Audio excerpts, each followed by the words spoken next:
Hello and welcome back, as today we have the Los Angeles Lakers taking on the Minnesota Timberwolves. An exciting matchup as this is going to be a 3 versus 6 seed battle, and we're already getting started here in the first quarter. The Lakers take a 1-0 lead after a Luka free throw. So taking it down the field now, it's Timberwolves. Movement down. Back to 10. Who shoots it up for the basket, goes around the rim, does not go in. Luka is going to take it back for the Lakers. So now moving it down the field are the Lakers. Movement around. And if you're just getting it, my name's Benny Silk. I'll be calling the game for you today. Back to Luka now. Leave us outside. We also have Vanderbilt out there as well, as it goes up and it goes in. A 3 for the Lakers, as now it's going to be a 4-0 lead. The Lakers are started off strong. Game 1 of the series, as with it now, number 3 back out. Finds Edwards. Edwards take it. And a final alert here in the NBA, as the Knicks have beaten the Pistons 123 to 112. It took the Knicks having a 21, my apologies, 21-point run where they were up 20, where they scored 21 points in a row, not allowing the Pistons to score to allow the Lakers to allow the Knicks to wind up winning that game. But looking at our starting lineup for the Timberwolves, we got McDaniels, we have Julius Randle, B. Gobert, Edwards, and Conley. Conley is number 10, and McDaniels is number 3. So out there now with it. Randle throws it up high, and it goes out. Now looking at a Lakers starting lineup, we have Hamachua in, someone new, I'm not as familiar with. We got Jackson Hayes, also another person I'm not as familiar with. It's Finley Smith and Vanderbilt not in the starting lineup. So Vincent is not in the starting lineup either. As we go back now, James finds Reeves. Austin Reeves with it back to Luka, goes up for the basket, and it goes in. Lakers extend their lead to 6-0 early here, as they are dominating so far. Bringing it down the field is Gobert. Takes it, finds Edwards. Edwards goes up for the basket, and it's going to go in for the the Timberwolves. So a 2 there now for the Timberwolves, as Timberwolves have it. Bring it down. Lakers have it now. They'll lose it. The Timberwolves take it back, and it's going to be Anthony Edwards who has it. Edwards with it. Taking it now. Goes up for the basket. Hits the backboard and does not go in. Taken back by Luka. Luka with it now. Finds Reeves. Back out to Vanderbilt, who goes up for the 3, and it goes in! Not Vanderbilt. That was Harmuna who gets it in. So, Lakers up 9-2. A 3 there for the Timberwolves. Threes are coming fast and furious now, as it is a 5-9 game. Movement down the field court now, as it's James. Back out to 11. Does not go in. So that's Hayes, who does not get it. Now it goes up, and it goes in. That is going to be the basket for the Timberwolves, number 3 of McDaniels for the Timberwolves. So now a 2-point game, as whistle is now blown. It looks like we got a foul or something here. And with 8:26 left in the first, let's take a look. It's been Lakers went out to a 6-0 lead, and then the Timberwolves now has put it back into 2, as we're a close one. And if you missed it earlier, I did the game. I did the game versus the goes up for the 3. Luka gets it. A 3 for Luka as it goes up and in for the Lakers. I did the Pacers-Bucks game, and it was not really the most excitingest game, as it was basically dominated by the Pacers, who wound up winning that one 117 to 98, as it's Randle now with it. Goes up for the 3. hits the backboard and does not go in. Hits the back of the rim, does not go in. As Luka takes it, Luka with it now, guard heavily. Luka still with it, pivots around, goes back to LeBron. LeBron now has it, goes up for the basket, hits the rim, he'll hit in the rim, bounces off the rim, does not go in again. So now taking it down the court. With it now is Edwards, who goes up for the two, hits the rim, does not go in. Ball is loose. Who got it? It's going to be the Lakers. 28 with it. 28, that is Harbanu. Back out to Doncic for the three. Goes around the rim. It does not go in. But Doncic with the rebound. Yes, Doncic somehow got that rebound, and that one winds up going in. That's 28. Who gets it is now a 15-7 game as Timberwolves take it down the court. It's number 10 of Conley with it. Back out to Edwards. Edwards finds Randall. Now Randall with it. Goes back. As it's rolling. Goes back. It's going to be Doncic who takes it there. Who finds LeBron. Finds Revis. Revis now with it. Dribbling it around. Goes back. And it's going to be taken by the T-Wolves. Conley now with it. Conley back out to Randall.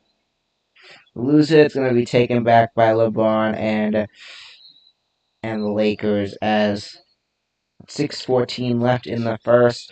It's been Lakers who have been pulling away, but the score is 15-7. We will be right back after a quick commercial break. Watch the Soma Sports Broadcast, where we break down the world of sports. Back, he throws. There's two defenders on the tight end. Interview guests. We're here with Coach Packard, who will be interviewing today. Predict upcoming sport games. To win it 26-23, the Chargers win. Debate sports. Who is the best NFL team of all time? The Cowboys have won 5 Super Bowl titles. The Patriots one of the best teams. Discuss our opinions on the latest in the world of sports. Alex Bowman, I think he could make it far. He's been impressive. And much more. A fumble! This could be game! I'm with Nicky Duffy. Dean Palzall. I would definitely say DP, Dean Palzolo. He definitely had a great game. Just a Hail Mary. Will he get it? Bounces off the Bears defenders. Touchdown! When I first joined last year, you wanted me long distance, but then you threw it. And I think by now we've really proved that we are the most dominant team in Section 1. It's going to be a pick. Picked off by Miguel Iglesias, and he's going back. Watch our weekly talk show episodes of the Soma Sports Broadcast. You could find them on YouTube and Spotify.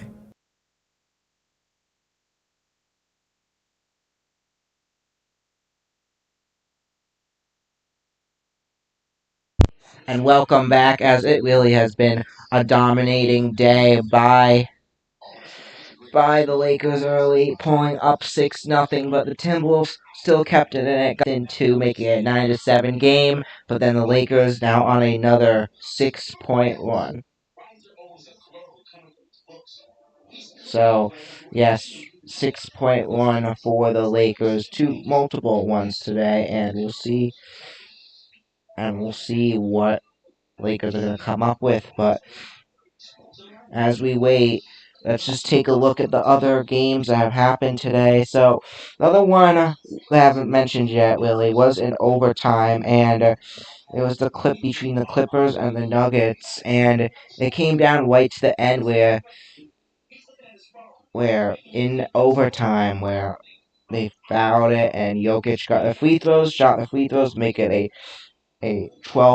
112 to 107 game, and then it was Clippers who got a 3 as time expired. Didn't really do anything. Probably would have, though, if they did not get those free throws. We could have had double overtime. Who knows? But all said and done, the Nuggets wind up taking this one 112 to 110. And stay tuned, and I'll also be giving my NBA predictions And I'll do it this time. I did it just games overall. Now I'm going to do a bye game for each series. And I'm going to start off with the Lakers Timberwolves one tonight. So I think the Lakers are going to take this game. Lakers are a great team. Luka going back. I'm just feeling Lakers tonight. But then for the second game, I think it's going to be the Timberwolves. Get it done, making it a 1-1 series. Going to Minnesota. I think Timberwolves take a 2-1 series and they take control, and then I think the Lakers are gonna rebound, make it a 2-2 series. Lakers make it 3-2 and 4-2, and they're gonna win the series 4-2. That's the prediction I have. As now head back out. We're back from the commercial break.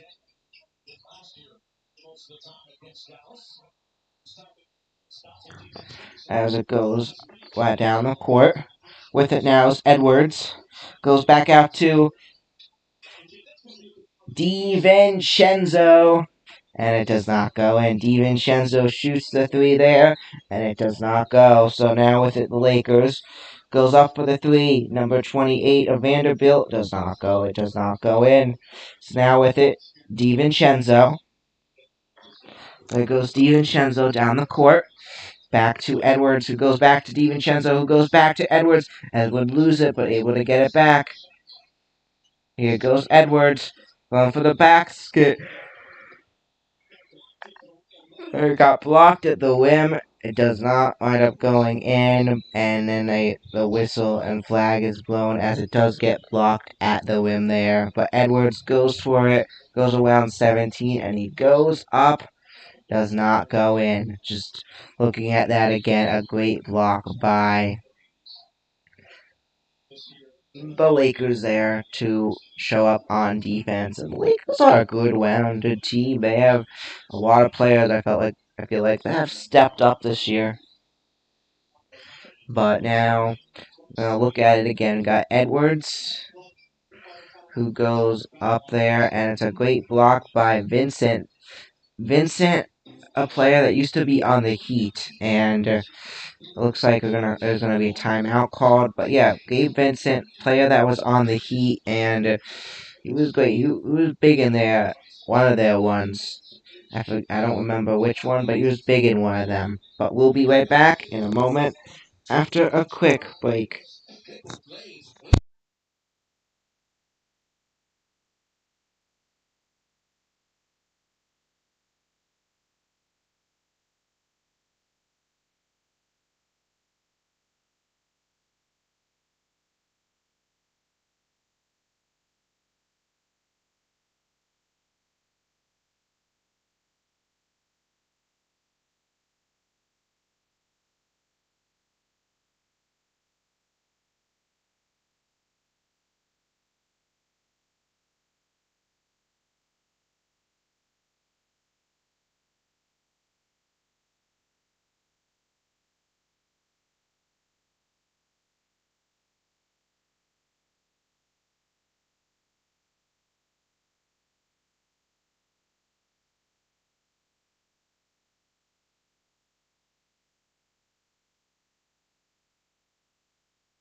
Hello and welcome back. I am Benny Silk. I'll be calling this along with Brandon Appy and Jaden Ferry here tonight, and we got our 2025 Dodgeball Tournament last second broadcast. Thank you for everyone tuning in tonight, and we got exciting matchups, a lot of them. We got a lot of football players and sport players, basketball players that we've seen play throughout the year who will be playing dodgeball tonight. So they get started and we are off. So one to the ball. They're going to go back now. So far, no one out yet. There goes Andrew Kapika with the first throw, followed by our QB Miguel Iglesias of the Somers Tuskers also out there. Timmy Monahan out there. Basketball throws the ball, and it looks like still everyone is still in. We're off to a fast start, and how it's going to work tonight is basically these teams are going to compete all the way compete to get in a playoff bracket, and then they're gonna compete to be a champion. Aiden Cooligan is out wearing a B uniform. So Aiden Cooligan out. So it's now down to 4 and 5 as Danny Nikaj in a hot dog uniform, and it's Jack Gilbert in a Santa uniform. Andrew Kapika still in, so is Timmy Monahan. On the right, we have Connor Van Tass.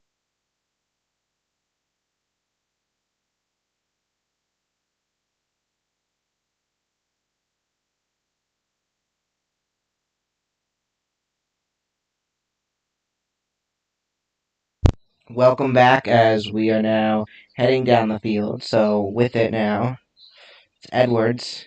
It's going up for it now. It's back of the rim, does not go in. So Doncic takes it, finds Weaves. Now Weaves with it.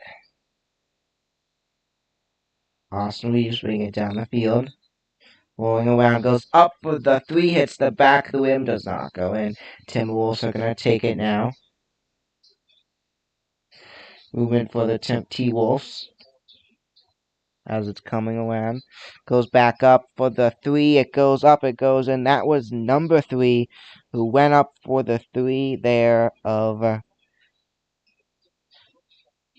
name I can't find currently. So that was McDaniels. As it goes up for the basket, that's Doncic. And it goes in. Luka Doncic gets the 3, making it 18-10 game now. So movement now for a quick basket there for the Timberwolves, making it 18-12 game as it's movement now down to the Lakers. With it now is Luka. Bringing it around. Luka goes up for the basket, and it goes in. Basket there for the Lakers, as now it's going to be a 20-12 game for the Lakers. So now with it, going up for the basket, and it goes in for the Timberwolves. I think that was Edwards who got it. Hard to tell. A bunch of players there to get a fast basket again there for the Timberwolves. As it goes back up, bounces off the rim, does not go in. So now DiVincenzo takes it back, finds Edwards, goes up, goes in. Another one for the Timberwolves as now a 20-14 game. As Dibby jumps up here, movement down. It's 28 with it.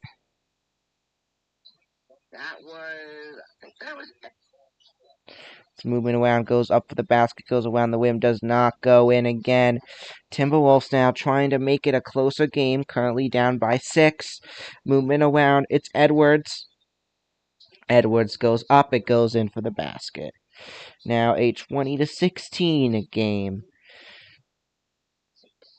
So here they go. Here goes Doncic. Doncic with it.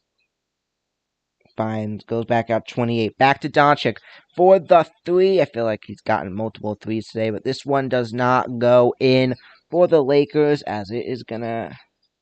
It's now with it down the field. It's the T-Wolves. Edwards with it. Finds DiVincenzo. Back out to 11. Back out to DiVincenzo. Finds 11 who goes up for the 3. It does not go in. So DiVincenzo big on that few passes. At the end of the day, however, it does not result in a basket.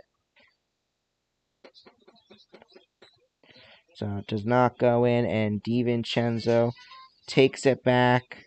This was another one. Finds Edwards there. That was a great fast basket there with Anthony Edwards, who got it in a few plays back. And Rudy Gobert, 2 fouls, 0 points from him today. Currently not in the game as well. So now Doncic taking it. There goes Doncic, back out to LeBron. Loses it. Doncic finds it back, goes back out to Vincent. It goes up. That is going to be number 7 of Vanderbilt, who gets it in for the 3 for the Lakers. Lakers now up 23-16. With it now is Edwards. Edwards back out. Finds Randall now up for the three. It goes for the Timberwolves. Did not catch the number there, but it was the Timberwolves. That's number 11 who got it for the Timberwolves. Player that just came in moments ago. So now with this is Doncic goes back out to Vincent. Vincent does not get in, but able to get the rebound. Now back out to Finley Smith, who goes up and gets it for the three for the Lakers. That is Finley Smith who gets it in. So now with it, 26-19 as your score goes up. A quick, fast one by number 11 for the Timberwolves. Now taking it. Finley Smith back out to Doncic. Doncic taking it. Who goes back out to Smith. Now Doncic. There goes Doncic. Going up for the basket. It's the back and does not go in there. So score remains the same with 41 seconds left. And let's go, while we have a moment, we're going to go over some final results for baseball today. So the Red Sox beat the White Sox in 10 innings, 4-3. And currently, we have the Astros playing the Padres. It is currently 2-2 in the bottom of the 7th. We have the Twins taking on the Braves. It's currently 2-2 in the bottom of the 6th. I'll continue at more scores in a second. So now, on for the free throws. Currently, it's Doncic, as Doncic gets one in for the Lakers. Now on for free throw number 2. As it goes up, and that one is going to go in as well, making it a 28-21 game. So now movement around. With it now is 9 to the Timberwolves. Goes back out, finds 30. 30 goes up for the basket. It goes off to the left, and it does not go in. So now James throws it out to Vanderbilt. Back to James. There goes LeBron James, who's taking it down the field. There goes LeBron, 23 with it. Guarded by that, I believe that's Randall. As the clock is getting close, 6 seconds left in the first. James taking it. It goes up for the basket. Hits the back rim. Does not go in. Taken back by Finley Smith. Tried to do something quick. He finds Vanderbilt. But that won't do it, as that is going to do it for the end of the first. Your score is 28-21. We will be back after the commercial break. And for you guys, it is going to be some more content of the Somer Sports Broadcast. So enjoy, and we'll be back as once the commercial break is over.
By Cooper DeJean, who runs it back for a touchdown to go up 17-0. And then before halftime, A.J. Brown catches a touchdown to go up, another amazing touchdown to go up 24-0. A shock here at halftime.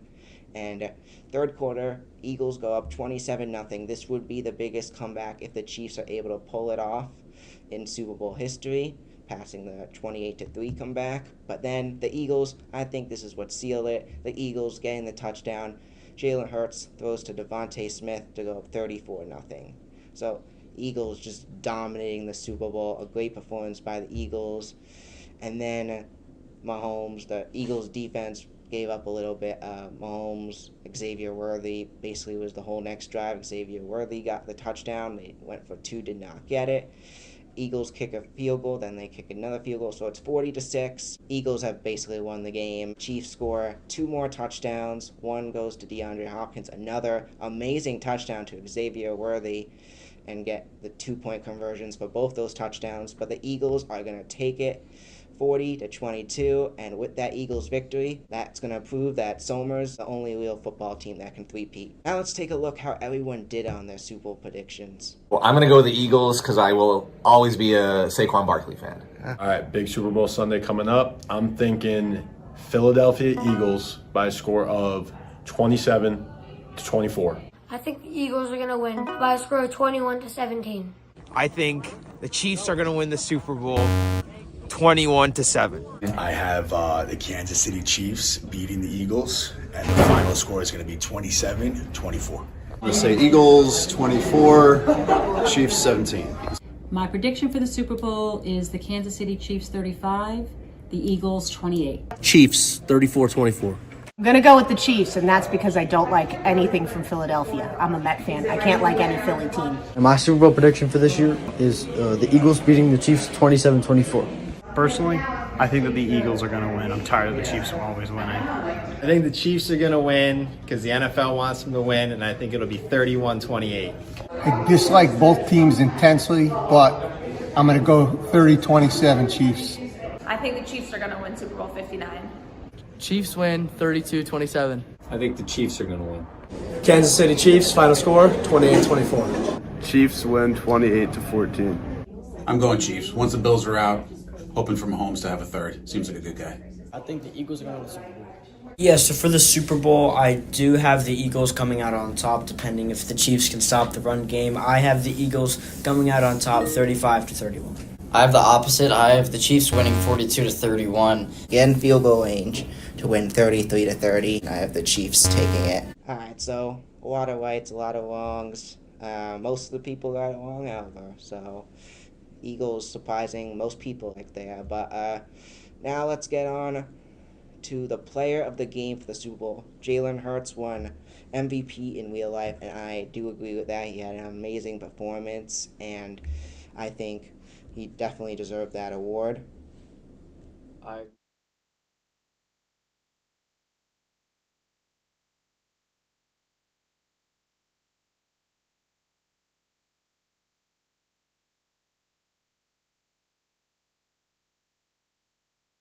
And welcome back to quarter number 2, as with it now, it's going to be Finley Smith who throws it back out for the Lakers.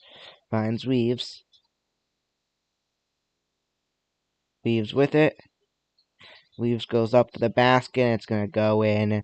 A basket for Austin Reeves, making it a 30-26 game now for the Lakers.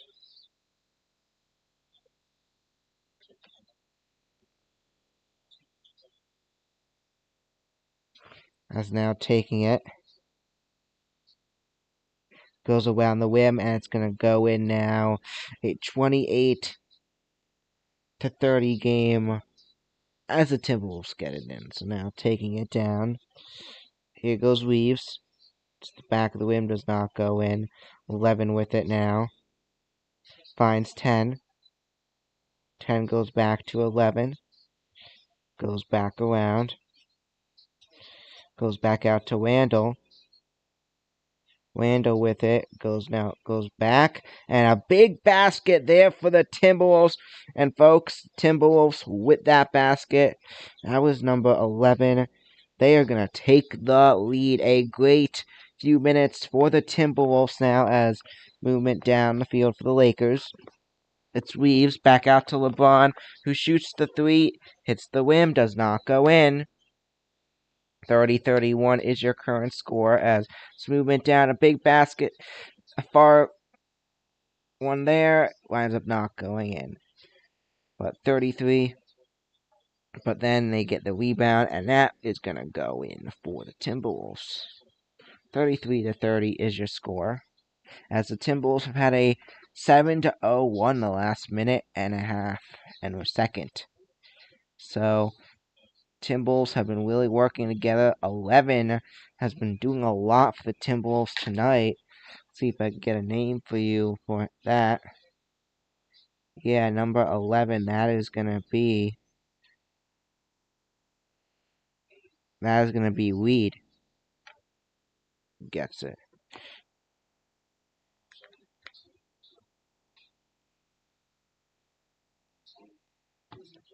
$33-30 is your score.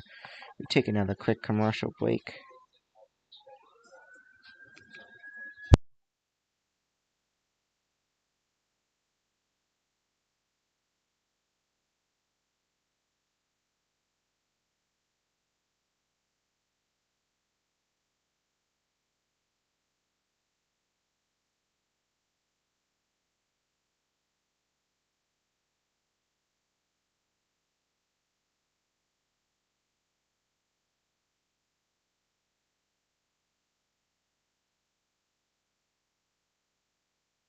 One that was a pick six on Cooper DeJean for his birthday. I think those two interceptions really sealed it. What was the best play of Super Bowl 59? There was a lot of good plays. I'm going to say, first off, the Cooper DeJean pick six was a phenomenal play. Probably play of the game, especially because the Eagles won. But another play that people don't talk about that much, because that was at the end when the Chiefs were scoring garbage points. That amazing second touchdown for Xavier Worthy, who got it. It was an amazing catch if you take a look back at it. Probably one of the best throws that Mahomes has had all year. I know the Eagles defense wasn't playing that hard at that point as they already secured the victory, but still an amazing play and touchdown for the Chiefs. My best play was Jalen Hurts to Devontae Smith. The touchdown there. I also have the Cooper DeJean pick six, but I do also think that in the beginning of the game, that Jahan Dotson catch that was so close to being a touchdown, it was a great catch, great athletic ability by him, but it eventually led to a tush-push touchdown. What was the key for the Eagles' victory? And I think I've talked about this before. It's basically was the Eagles' defense really had to show up, and they had to pull away. They had to make it more than a one-score game. That is exactly what the Eagles did, especially as the game went on, and that is how the Eagles won. And just their defense, dominant defense, probably looked the best they've looked all season. They looked great all season. Just an impressive performance by the Eagles' defense. That's exactly what they needed to do. Yeah, I'm also going to say the defense, but more specifically, I'm going to say that secondary. I predicted in the last episode that Cooper DeJean would get an interception against Mahomes, and he did. He's a great cornerback, and really want to see what he's going to do next. I have the defense as well. I mean, they just locked down Patrick Mahomes and his offense for the first half and some of the second half. All right, now let's talk about how Mahomes did in that game. So he was sacked 6 times in that game. An amazing job by that Eagles defensive line. 2 interceptions. One to Zach Bond, to the linebacker, and then the other one was to Cooper DeJean, obviously, for a pick six. They were great on putting pressure on Mahomes. They quick little passes, couldn't get enough. I think if Mahomes was better, I mean, he did throw for 3 touchdowns, but that was just when the Eagles were just, throwing their backups out there, and Xavier Worthy could just outrun them. So Mahomes also, he did throw for 3 touchdowns, but Eagles, backups in, it's up 34-0. I mean, it's just playing backups at this point. Even Kenny Pickett could say he's a starter in the game. Let's recap the latest in Soma sports. Yeah, so boys varsity basketball. On the 10th, Somers did unfortunately lose by 5 to Hen Hud. Somers now 3-16. Santor with 21 points and Spano with 17. Pretty good games by them. And now let's see what Chris Decker had to say about his performance. All right, so I am here with Chris Decker, and how do you feel about your performance tonight? I think I did pretty good tonight. I gave it my all. Trying to battle back, get in the playoffs, and show whoever we play in the playoffs what's up. All right, and what will you do to prepare for your next matchup? just practice harder, get on everybody, and make them work harder every day. With it now, as it goes. Honestly, Goes I up don't think the anyone basket, we all goes try to in. play together. We're trying to make So the just new Timberwolves stuff, are a and 14 to 4 work out. one Just currently, little by little every day. and Well, thank you. yeah, it's And now been on February 7th, it's been a great Somers showing played for against the John Jay in a tough T-Wolves matchup. this They past lost 64 to few 46. minutes, Cantor had 12 points. as they are currently up by 3. So right now we have LeBron up for free throws.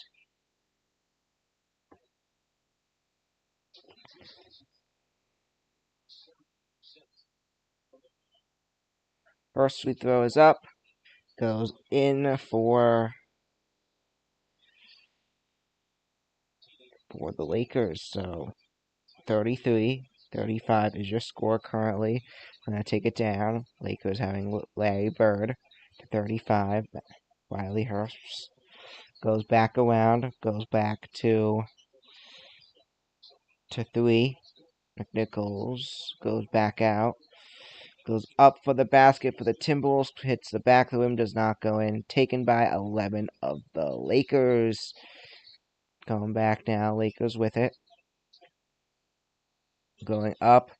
Goes back out. Up for the basket. Around the rim, does not go in. Taken back by the Timberwolves. Timberwolves taking it now. Playing around. Goes up. A 3 there for the Timberwolves.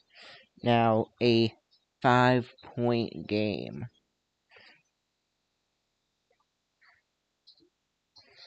Taking it around. Leaves with it. Calling in. Finds 11 and play call dead there. Foul there.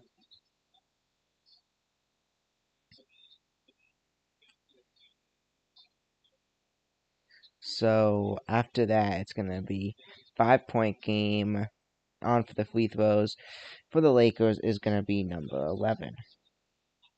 First one's no good. You never want to miss the first one in basketball.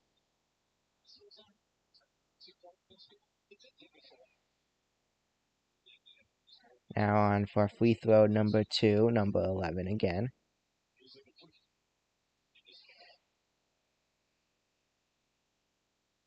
Second free throw is up, and it's going to be good. So 38-34 is your current score. Taking it down the field. 30 finds 11. Goes back out to 9. Going with it. Goes up for the 3, and it goes in, but play is going to be whistled, called dead before then.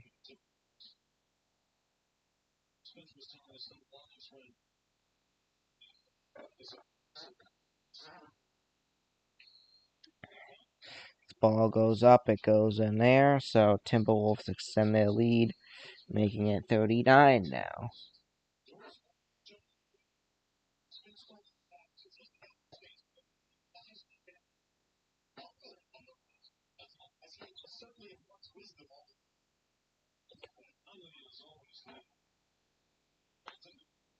Now with it is Dallas Galbert, goes back out.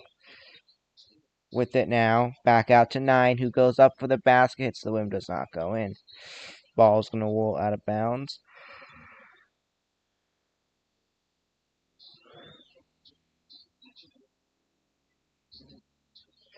As now taking it's going to be Doncic. Doncic taking it, heading down the court. There goes Doncic, loses it. It's going to be picked up by the Timberwolves. Timberwolves taking it down, goes up, number 9, loses it, taken back by the Lakers. Movement now by the Lakers. Here goes 28, who goes up and loses it there. Looks like Timberwolves saying it's their ball. And we'll see what it is in a second.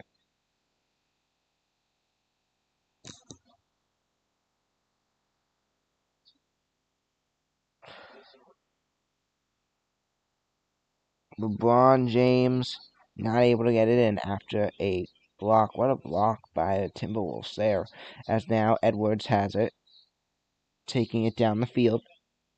As there goes Edwards up for the basket. Does not go. But a rebound there. 11 up for the three. It goes in for the Timberwolves. What a play. Number 11 of the Timberwolves gets a big basket there. 42. 34 is the score. They're going to lose it there. Timberwolves take it back now. With it now. Movement around. Number 9 finds DiVincenzo, who gets the basket there. And folks, look at the score. It's a 10-point lead for the Timberwolves. The Timberwolves have really shown up in this second quarter as they're on a 23-6-1 currently. Incredible showing for the Timberwolves. And just a reminder, a year ago they were a team that made it all the way to the Eastern Conference Championship, Western Conference Championship, in the playoffs. Another 3 for the Timberwolves. That one is 11 again. Gets it for the Timberwolves. Just incredible as they're now pulling away. And we got a commercial break, but just remember, yeah, this Timberwolves team made it far. I know they played Doncic, but still, this is a good Timberwolves team. They didn't have as good season this year, but they're still going to be a threat in the playoffs, and they could make it far. Very well could, and they're showing that early today in this one. But we'll be back in a moment after a quick commercial break. Watch the Soma Sports Broadcast, where we break down the world of sports. Back, he throws. There's 2 defenders on the tight end. Interview guests. We're here with Coach Packard, who will be interviewing today. Predict upcoming sport games. To win it 26-23, the Chargers win. Debate sports. Who is the best NFL team of all time? The Cowboys have won 5 Super Bowl titles. The Patriots, one of the best teams. Discuss our opinions on the latest in the world of sports. Alex Bowman. I think he could make it far. He's been impressive. And much more. A fumble. This could be game. I'm with Nicky Duffy. Dean Palzall. I would definitely say DP, Dean Palzolo. He definitely had a great game. Just a Hail Mary. Will he get it? Bounces off the Bears defenders. Touchdown. When I first joined last year, you wanted me long distance, but then you threw it. And I think by now we've really proved that we are the most dominant team in Section 1. It's going to be a pick. Picked off by Miguel Iglesias, and he's going back. Watch our weekly talk show episodes of the Soma Sports Broadcast. You can find them on YouTube. And welcome back, and let's talk about our next series I'm going to be predicting. So we have the Knicks and the Pistons. That's going to be a good series. So the Knicks lead 1-0. The Pistons played them tough. I do think the Knicks are going to show up and take a 2-0 lead in the series. However, Game 3, I think that's when the Pistons really show up. I think the Pistons are going to take that one, followed by a Game 4 also taken by the Pistons. So we're tied at 2. Game 5, critical one in New York. You know what? I'm going Pistons in this one. I feel confident the Pistons are going to win that Game 5. And then in Game 6, I think the Knicks show up in Detroit to make it a 7-game series. And in Game 7, I think it's going to be the Knicks who do get it done. But it's going to be a close one that goes far. Now on to Celtics Magic, and I think it's gonna be a clean sweep. I think the Magic may give them challenge in the games, but I do see the Celtics sweeping them. And if that next matchup was Celtics Pistons, though, like the Pistons are good at beating the Celtics, even when they were not a good team. They were good at beating the Celtics, and that would be a tough challenge. I could see Pistons technically taking 2, maybe even 3 of those games, maybe even an upset in the series. Hopefully not, but Pistons are a team that can beat the Celtics. Luckily, I do have the Knicks beating the Pistons, so we'll be predicting the Celtics-Knicks later tonight. But as we get back, Reed has really shown up. This Reed guy has been really good for the Timberwolves today, number 11. As that they have been key for that big one, a 26-6-1, and that's just for the second quarter. As now it's going to be movement down, up for the 3, it goes up and in. That's number 28 who gets it for the Lakers. Lakers finally are going to get something in, making it a 10-point game once again. So movement around 47-3, 37 is your score. As it's DiVincenzo hits the rim. It does not go in. Ball loose, but it's a rebound there. So the rim does not go in. It's going to be taken back by the Lakers. Here goes Luka down the court now, spreading around. Luka goes back up front, goes around the rim, does not go in.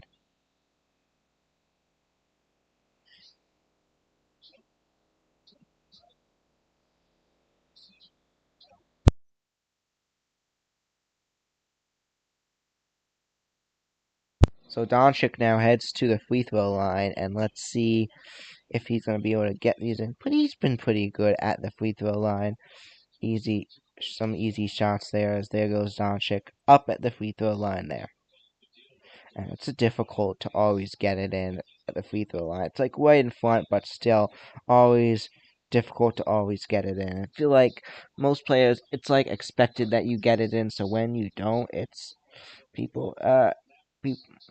it's like frowned upon. I don't know what to say exactly, but it's like expected for you to get it in, and when you don't, it does not work out. It does not go in your favor. That's all I'll say. But now up the second free throw is Doncic. That's gonna go in now, making it back to an 8-point game. Timberwolves up by 8 as they bring it down the court.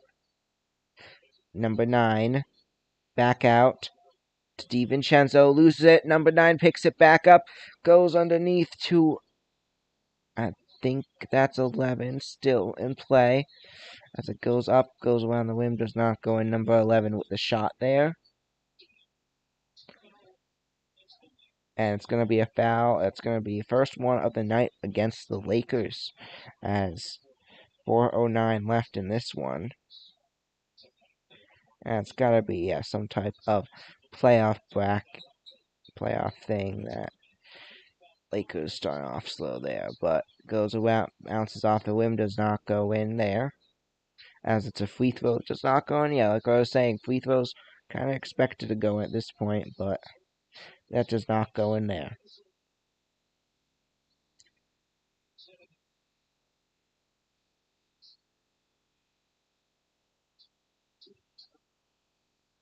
Second free throw goes up, and that's going to go in for the T-Wolves.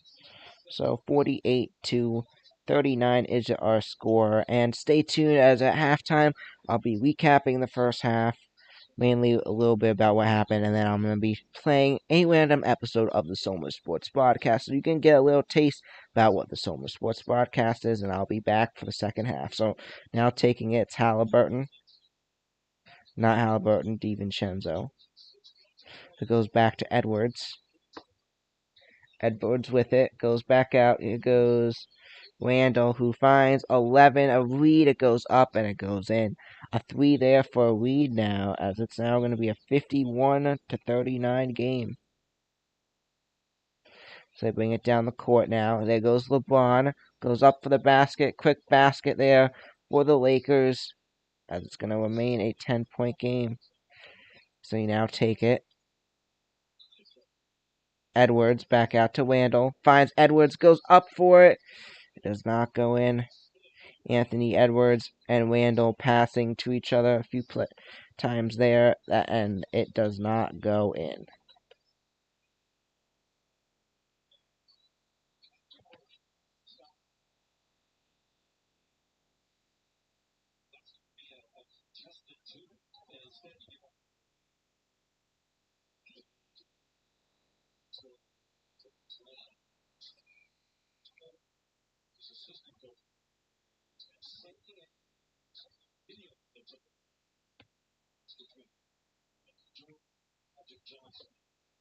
So first free throw goes in for the Timberwolves there. Now for a second free throw, goes up, goes around the rim, and it's going to go in, making a 53-41 game. So now it goes in there as Timberwolves get it, bringing it down the court is LeBron. LeBron has it, taking it, LeBron still with it. Goes up for the 2, and that's going to go in.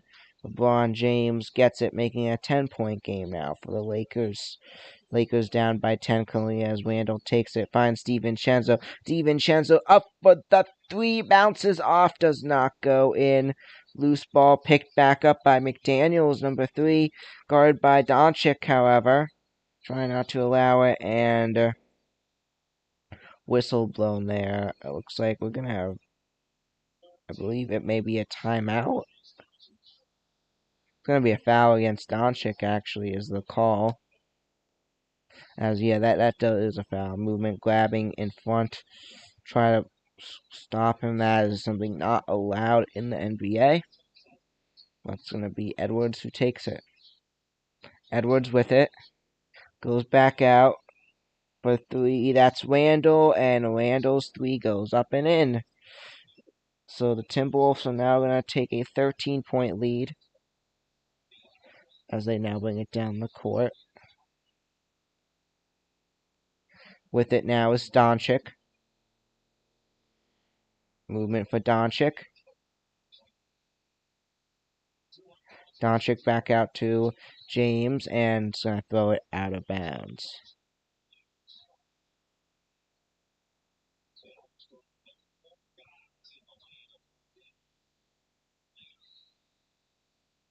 So now movement down the field, court.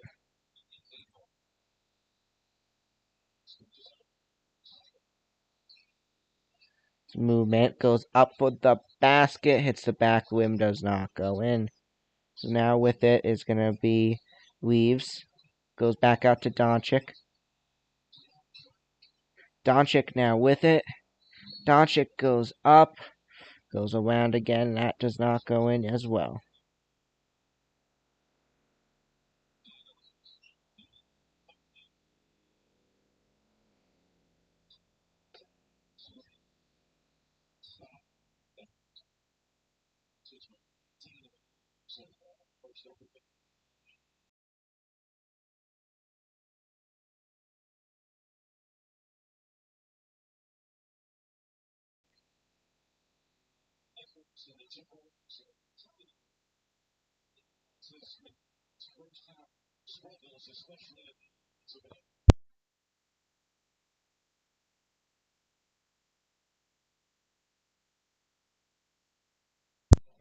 So Doncic free throw is up and good now, as it's going to be back to an 11-point game.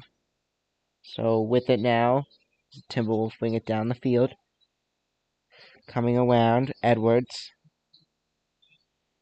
Taking it. Edwards goes back out. Finds Randall as whistles are now blown.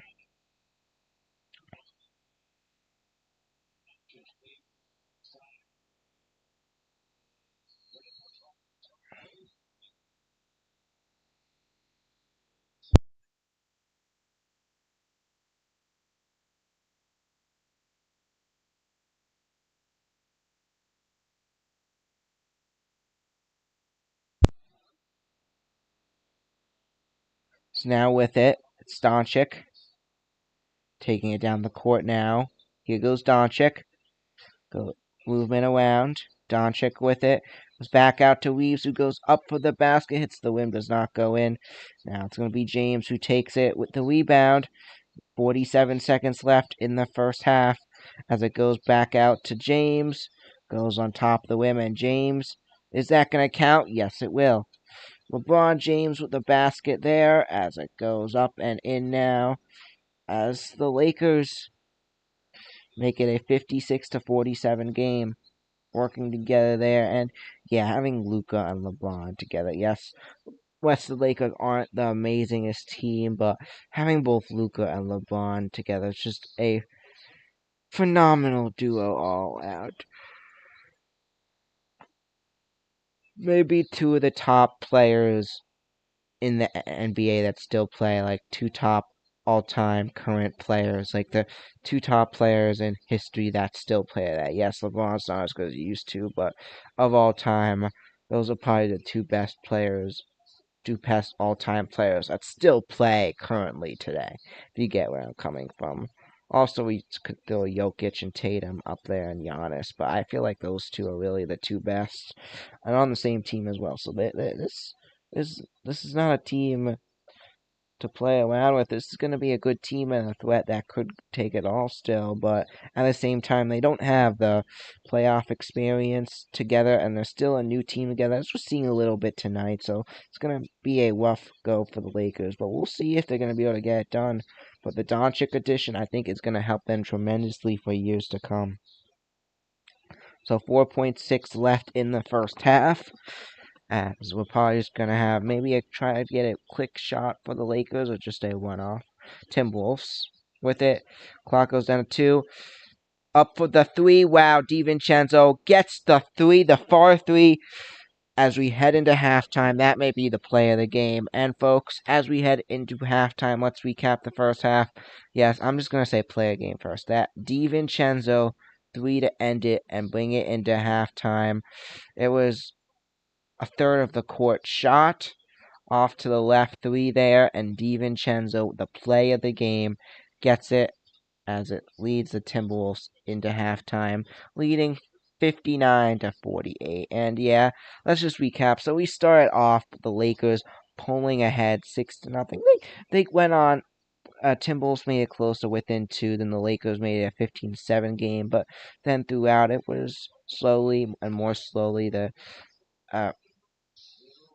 Lakers who pulled ahead, and the Timberwolves caught up, went on a 14-2 one, wound up being a 26-6 one in the second quarter, and they took control of this game, and that is where we are at now. Up by 11 currently are the Timberwolves at halftime. But yeah, that's the recap of the first half. We'll be back in a little bit after a halftime show we will be doing.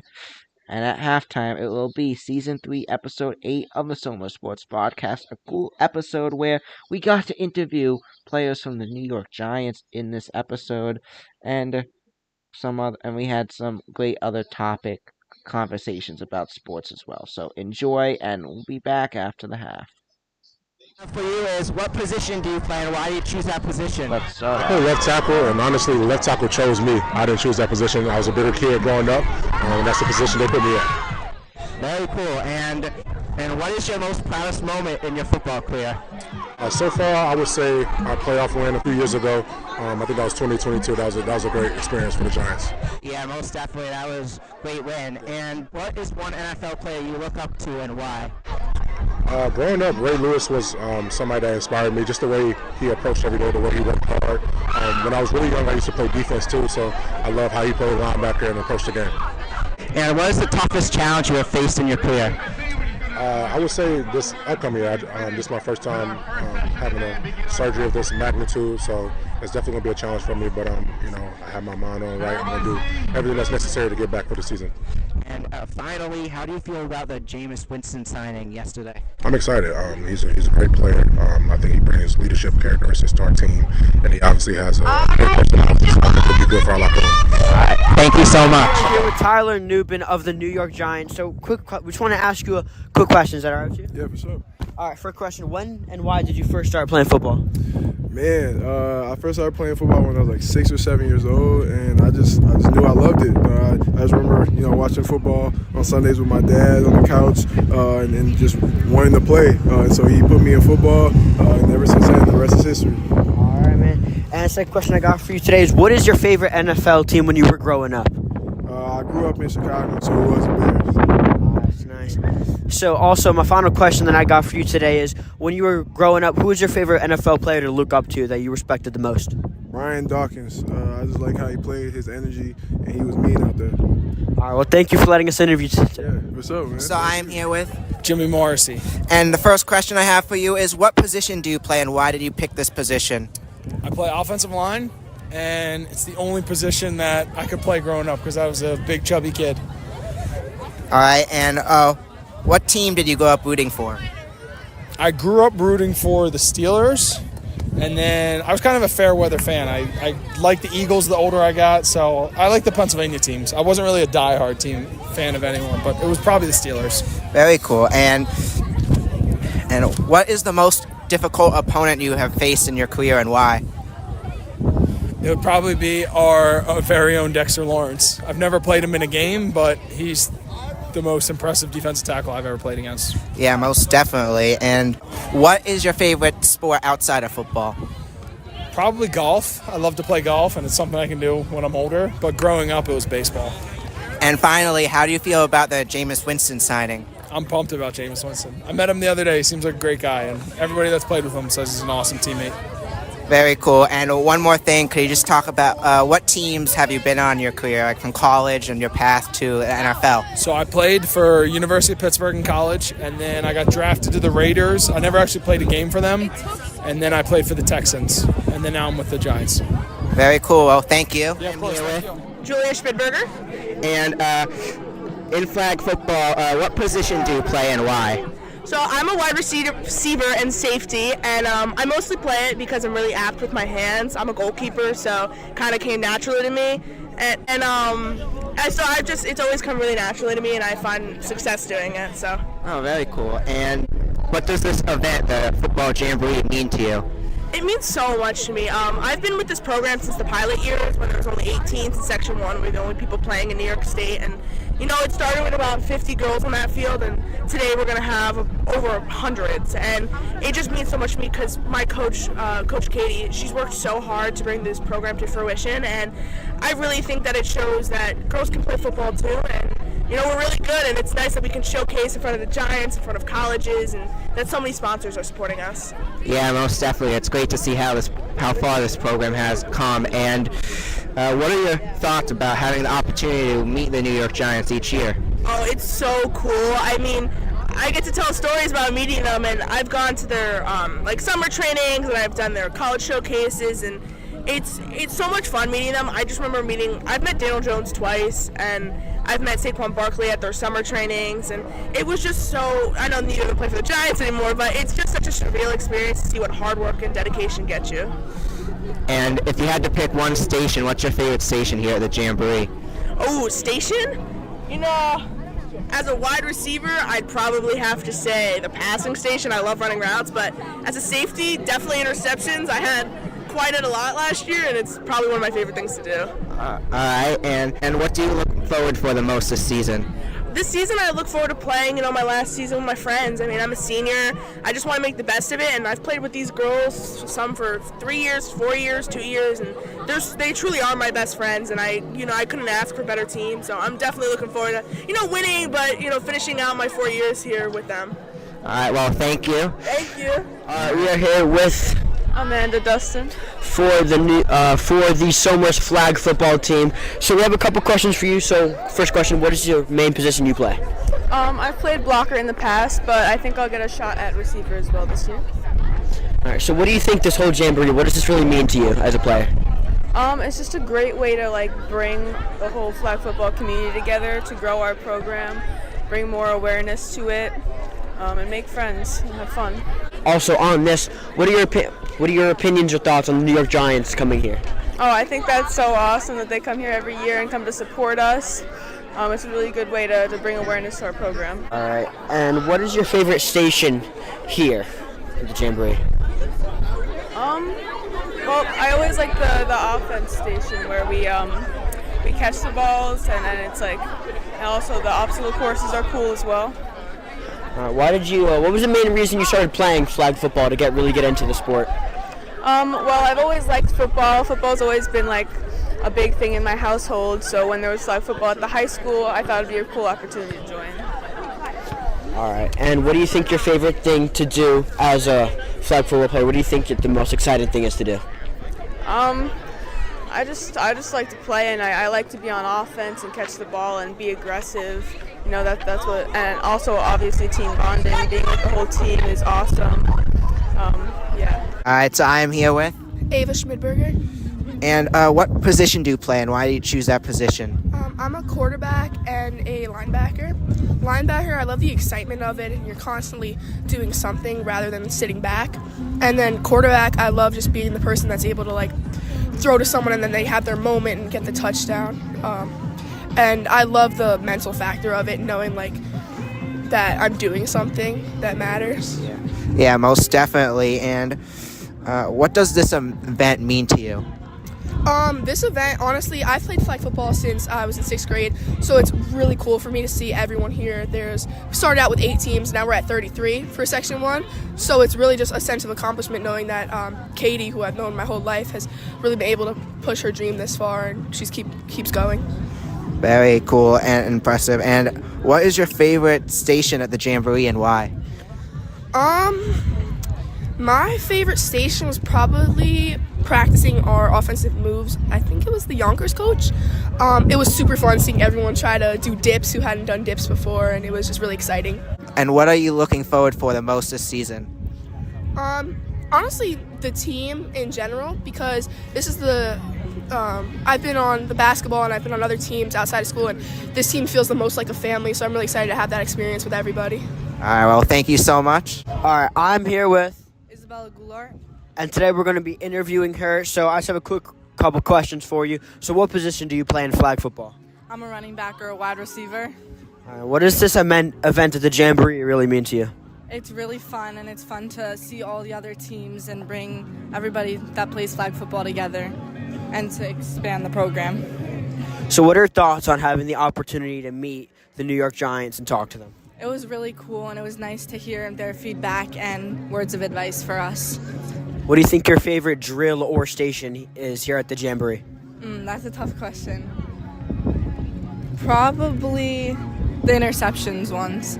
It's your favorite? Yeah. And why did you first start playing flag football?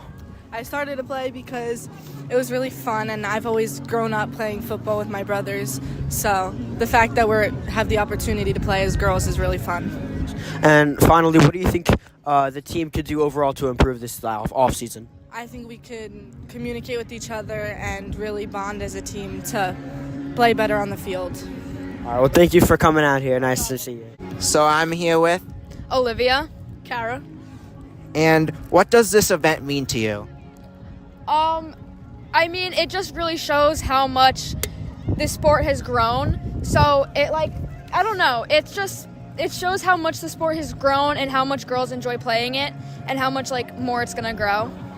It means a lot to me because I started playing flag in 5th grade, and I only played in the Somers Sports Arena, and it was 5-on-5. There's only 15 girls in the town that even cared about it, mixed with Yorktown. So there's no interest behind it, and it's grown so much since my freshman year. Now we need 2 sessions, and it's just awesome to look at and think about it like that. And what are your thoughts on having the opportunity to meet and do these drills with the Giant players? It really just shows that people are here to support us and that there's a support system behind us and that they started out just how we were and look how far they've become, and we can go that far, maybe not into tackle football or the NFL, but there's a lot of things like it that we can get into. She kind of summed it up too, but it's just how amazing how they're taking time out of their day to come support us and their busy schedules just to come here and support flag football. Yeah, most definitely. And final question is, what are you looking forward for the most this season? I'm really looking forward to see how our team can evolve. We lost 2 key players to our team last year, and the freshmen that came up this year are really going to fill in those spots, and I think we have a great team and accomplish great things this year. I just want to see our connections grow. We already have a great connection on this team, and our additions, I think we're going to grow closer and closer and get farther than we did last season. All right, thank you so much. Thank you. All right, so now we're on to Somers football and baseball have merged with North Salem, so we have opened to the community, and now we have merged with North Salem for the entire baseball program and the football program. Yeah, and next we're going to take a look at the MLB Tokyo Series, which happened earlier this week on March 18th and 19th. Yeah, so this past week, as I said already, we had the MLB Tokyo Series taking place. Dodgers won both games. First game, they won 4-1. Second game, they won 6-3 with 7 hits in both games. And now we're just going to go over some top plays from the series, some top moments. Ohtani had his first home run of the season. No surprise there. Roki Sasaki, his first game in the MLB, he had an electric debut. And the Cubs' Matt Shaw, he was their #1 prospect. He had his first MLB game hit.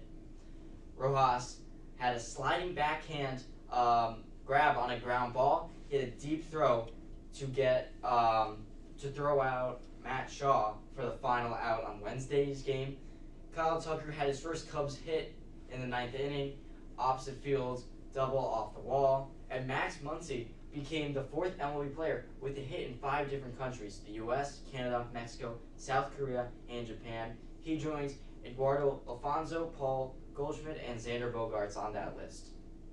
Now, on to some more MLB stuff.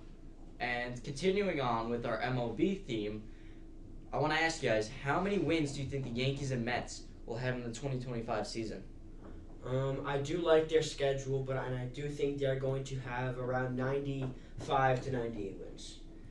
Yeah, I gotta say, Yankees, I know they did lose a good player, but at the same time, they're still gonna have like 97 wins, and that's what I'm going with. I'm gonna say for the Mets, with their additions over the offseason, I'm gonna say they could just get around 94 wins. They're a good team. They made it to the game before the World Series and National League Championship, and I think they're gonna have another good season. But I'm also gonna throw the Red Sox up there, as I'm a Red Sox fan. I think they're gonna have 98 wins. Yeah, so I agree with Benny on the Yankees. They're going to have about 98 wins, as they had the low 90s in the past season. They're going to be a little bit better this year. Yeah, they did lose Hanso. He's a really great hitter, but he's not that good of a fielder. So I feel that with Aaron Judge back in right field and Cody Bellinger back in center, that's going to make a huge difference. And this Yankees batting lineup is still pretty powerful. And the Mets, they improved a little bit over the offseason well, so they're going to have around 93 wins opposed to their high 80s last year. And I don't totally agree with Benny on the Red Sox there. I don't think they're as good as the Yankees quite yet. We may, obviously we won't know until about the middle of the season how that goes, but I think the Red Sox are going to have between 84 and 87 wins. Yeah, I obviously disagree with that. Next up, we have our baseball interview. So now we are on to our varsity football predictions. So week 0, we have Somers versus Iona Prep. I do think Somers is going to come out on top. It's going to be a very close game. Iona Prep is a very, very talented school in terms of football, and I think Somers is going to win 42-38. Yeah, I think just looking at the schedule, it's a rough start for Somers. Week 0, they take on Iona Prep, and for a team that is losing a lot of seniors, it's going to be a rough start, but anyone could go against the other top team in New York. It's going to be the Tuskers. I think Iona Prep plays them tough. Tuskers' defense is losing a lot of players as they're graduating this year, and I think that is going to affect them at the start of the season. I think we're going to see a lot of points by both these teams. I see this game being a phenomenal one, going into overtime, tied at 42. Tuskers get a go-ahead touchdown, and it's going to be the Tuskers defense finally shows up, able to hold off Iona Prep to win 49-42. A phenomenal game in overtime. Yeah, Iona Prep is a very talented team, and Somers is losing quite a few key players and seniors before next season as they're graduating and whatnot. I think this is going to be a competitive game, but I think Iona Prep is going to come on top 38-28. Just a little foreshadowing here. Somers is the only loss of the 2025 football season. So next up, talk about a rough start to the season. After playing Iona Prep in week 1, you take on Y week 2, and it's going to be a tough game coming off probably a tough game against Iona Prep. I think Somers is going to win that one versus Iona Prep, but it's going to be another tough one. I could see Y going up maybe 1 or 2 touchdowns at some point this game, but I think Somers is going to win this at a walk-off touchdown, winning 35-31, but it's going to be a phenomenal game. Yeah, just like Benny said, I do think Somers is going to win, but I don't think it's going to be as close. Somers, if they lose that first game, which I don't think they will, I think they're going to snap right back. I think that motivation to win, because if they do win, they're going to be proud of themselves, and I do think they're going to carry that momentum into winning the next game versus Rye, which I think it's going to be 35-17. Yeah, I agree with a little more. I'm leaning more towards Benny's prediction opposed to Phillips. I have this being a one-possession game and Somers winning 27-21. And I forgot to mention, last time you guys took on each other, it was the Section 1 championship where the Tuskers won 35-21. All right, now on to week 2, Somers versus Yorktown. I do think this might be a little bit closer, but I'm not too sure. Both teams are losing very key pieces, but I do think Somers is going to come up on top 28-21. Yeah, I think Somers gonna come on top 21-20. This is gonna be a very electric game. Two teams, rivals. Yorktown always brings an electric student section. The student sections usually end up yelling back and forth throughout the whole game. They're gonna bring the energy, and that's gonna allow the players to feed off of that.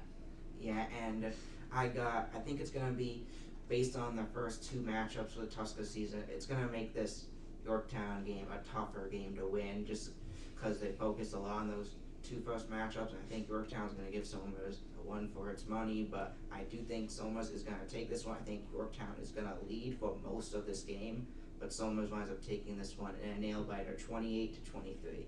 Yeah, next up, week 3, Somers versus Mayapack. This is where Somers' season starts to get a little easier. Not super easy, but a little bit easier. I think Somers is still going to win on top.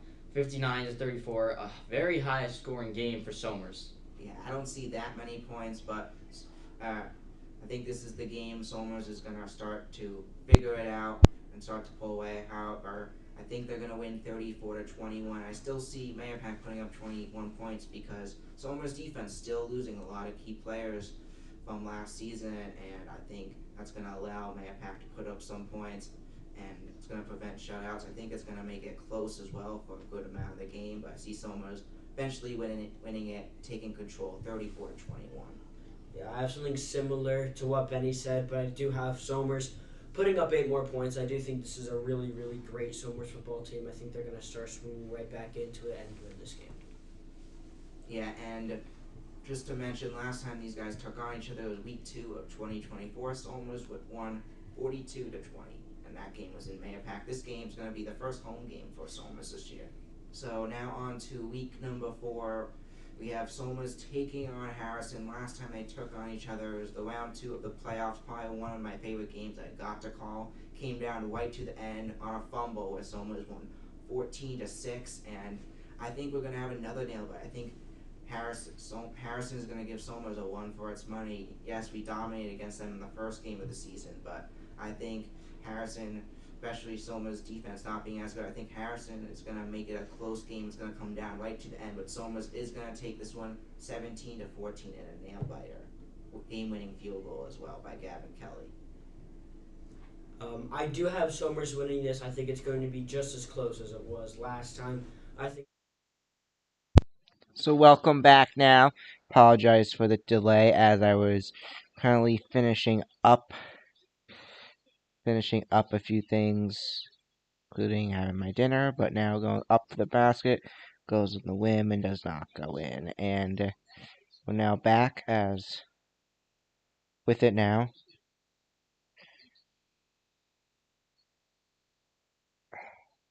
Taking it, going up, and it does not goes in. So currently it's been just domination in the second half by the Timberwolves. As it goes up, and it's going to be a 3 for the Lakers. Timberwolves, it really have taken control of the game in the second quarter since going on that one. But Lakers with a 3 there, which helps. As it goes around, back out to Randall. Going around now, Randall with it. Who goes up for the basket. It does not go in, but then he gets the rebound, and that is going to go in. It's going to be another one for the Timberwolves. Now 74-54. We got a 20-point game.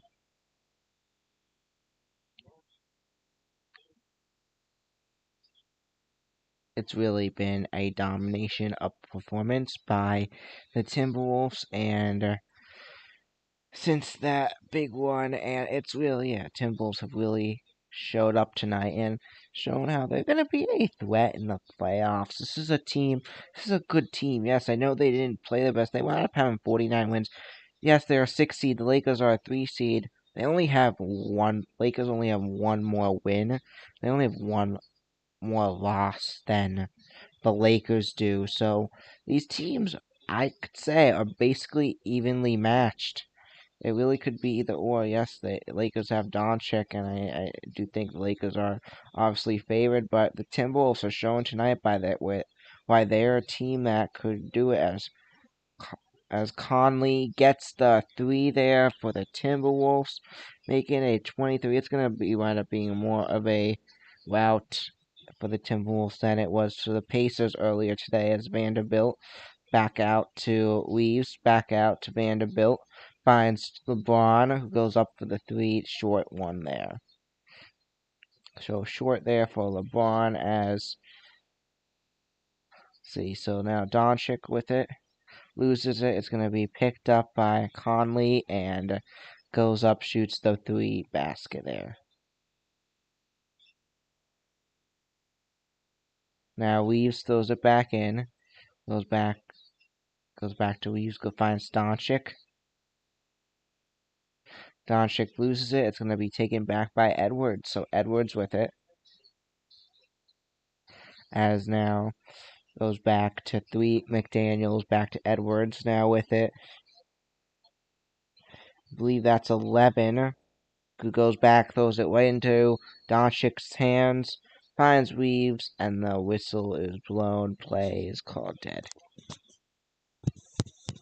Doncic now down on the ground, and he is grabbing his thigh. And this is not a good sign for Doncic and the Lakers, as it looks like he's hurt. Randall's shoe came off in that as well. But let's see, Doncic is getting up, and it looks like he's walking, so that's a good sign, but he is touching his thigh. That's not a good sign there. A big fall. Randall, too, not as affected. Randall's shoe came off there, but a big collision there, and a rough fall for Luka. This could be a big blow for the Lakers in this playoffs. Goes up, and a rough hit for Luka there. It goes to Weaves. Randall's shoe comes off. Colbert there to help Randall up. But it looks like they're back. It looks like it's not that bad, as Luka's already back on the court playing. A good sign there. So now with it, 28 back to LeBron. LeBron with it. Being moved back.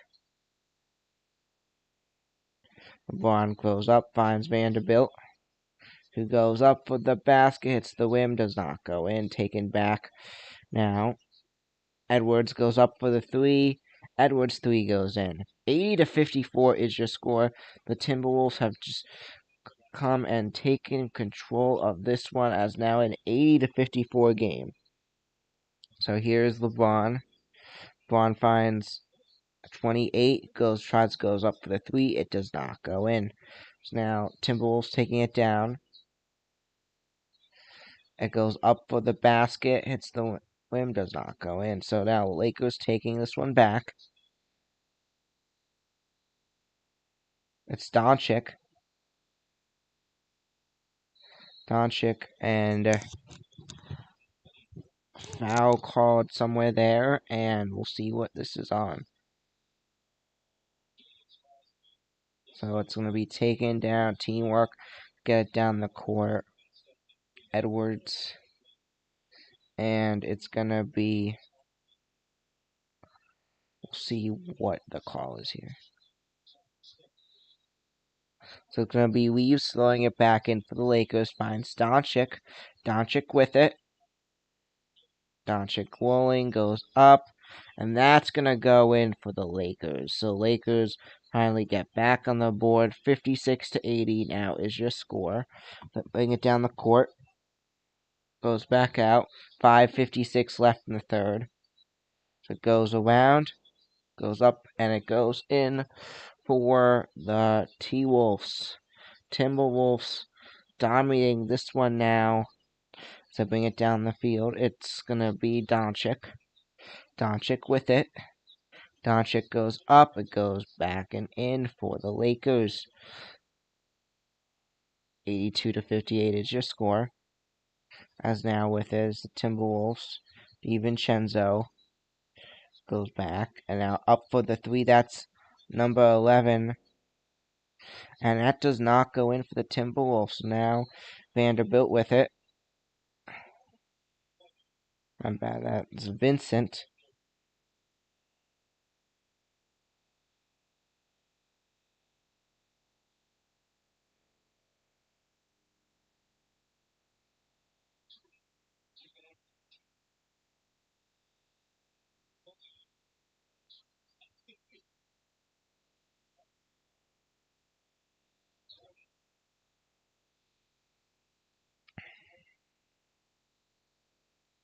now back out there, so leaves with it. Tries to go to Doncic.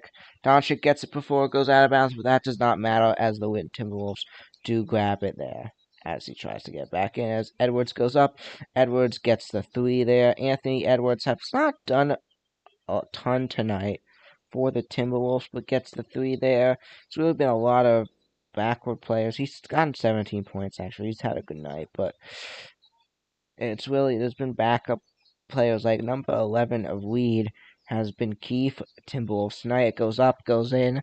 A three now for the Lakers, but at this point, it doesn't really do much as it is a big deficit for them still today, as I believe as the timeout is called, it was DiVincenzo who shot the three that went in, but because the timeout was called, it will not count.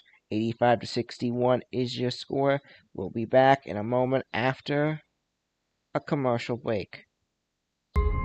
Watch the Soma Sports Broadcast, where we break down the world of sports. Back, he throws. There's two defenders on the tight end. Interview guests. We're here with Coach Packard, who will be interviewing today. Predict upcoming sport games. To win it 26-23, the Chargers win. Debate sports. Who is the best NFL team of all time? The Cowboys have won 5 Super Bowl titles. The Patriots, one of the best teams. Discuss our opinions on the latest in the world of sports. Alex Bowman. I think he could make it far. He's been impressive. And much more.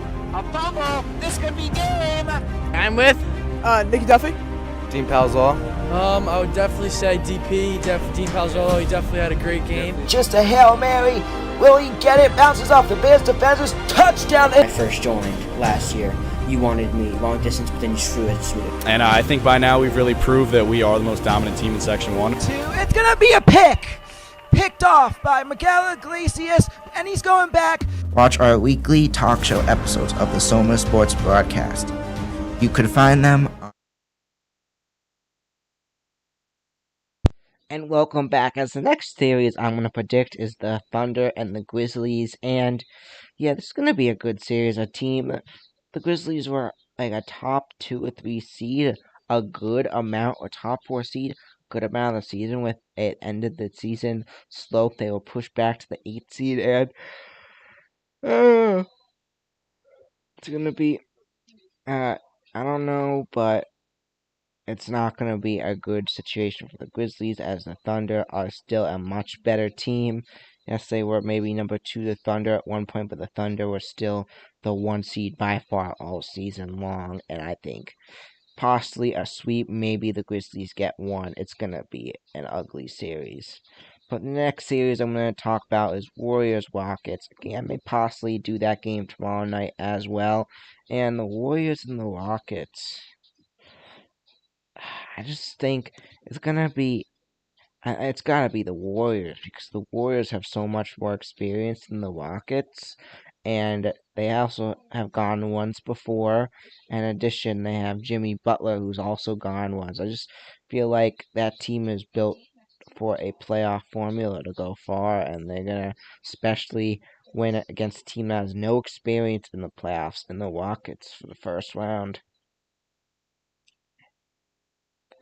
But yeah, that's what I think is going to happen. Now we're going to move on. So we have Clippers, Nuggets. So Nuggets got the game down to overtime today, but I think pretty even teams. Just the Clippers, however, failed to show it up in the playoffs. They've had a great team every year, and it's just never worked out for them. So I don't know how I see this team making it far. I see them doing similar to what they usually do. I think maybe they'll grab 1, but I think it's going to be a domination series by the Nuggets, I'll say, in 5 games. So we got Nuggets, Thunder, and Warriors, Lakers. You know how tonight's going, Warriors, Lakers, the next round. And then we got the Cavs and the Heat. Let's just finish it off for round number 1. And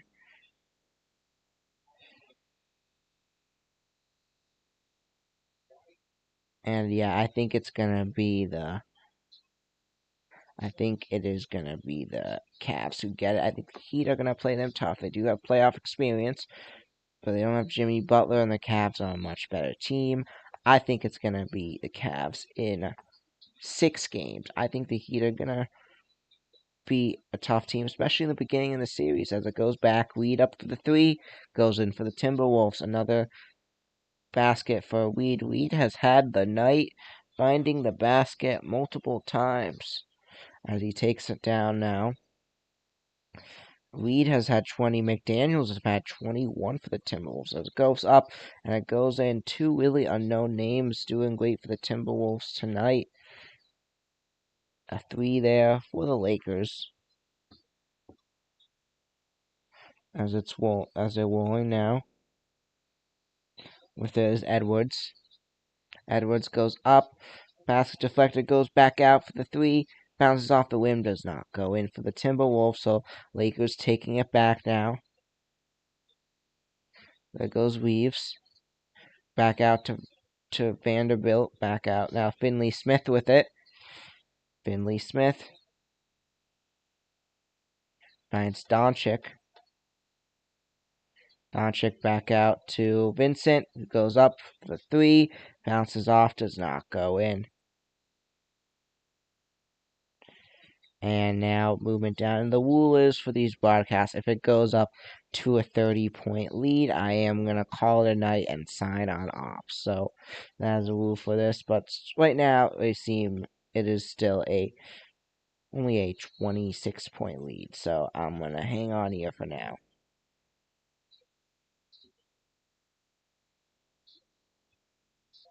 If it's 30-point lead and it's in the fourth quarter, I'll sign off.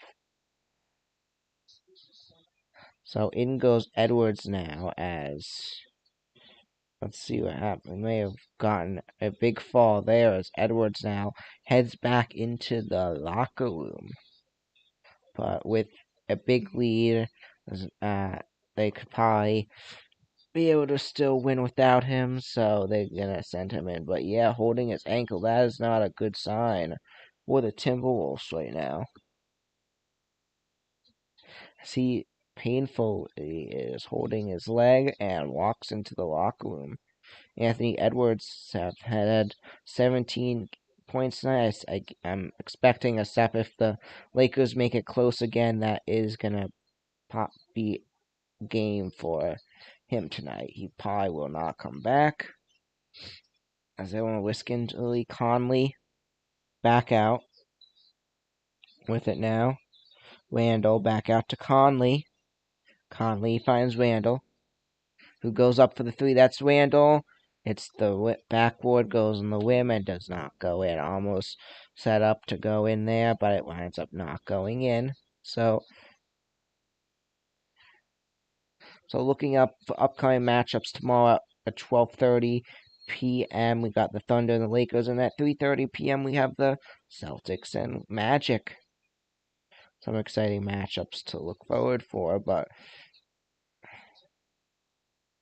it's currently a 22-point game with 2:37 left in the third.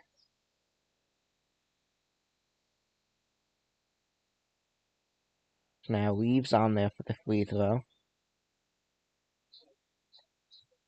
Reeves goes up and he goes in there, so now back to a 21-point game.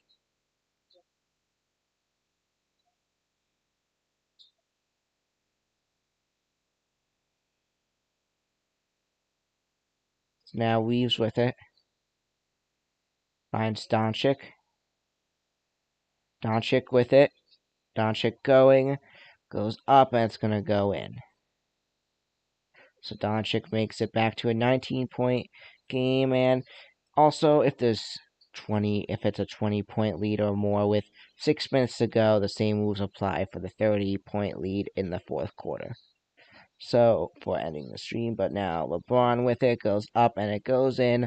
Lakers making a bit of a comeback now as they're going to get it back to 15 and a 10-0-1. Making it a 71 to 88 game. So a 10-0-1 currently for the Lakers.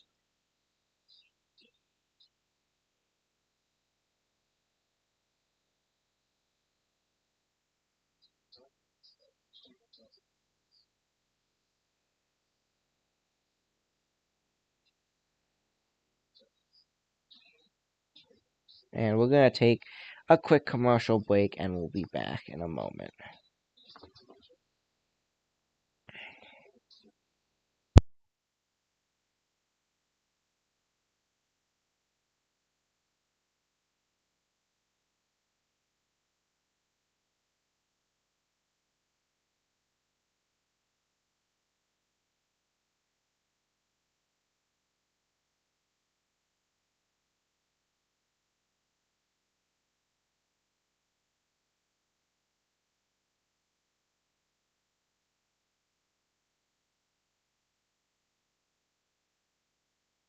The face-off, the middle and the face-off, that is going to be, Widgefield is going to get it. That was the 6, but Widgefield, being close, is able to continue at, there he goes. Movement, number 7, going, finds 4, goes underneath, and Widgefield is going to take a early 1-0 lead. A great start to Widgefield as they get it in. Number 4, but we're going to take a look at the replay of that, so number 4 had it. Now with it, 16, back to 14. 14 over to 3 on the right side. He's working on number 19. 30 now with it. 30 has it. Goes up. It goes in. Widgefield already is going to take a 2-0 lead. That was Levi Kessler. Again, interest movement. 82 goes up, tries to get it. A 3-0 lead as Widgefield. Oh, Somers.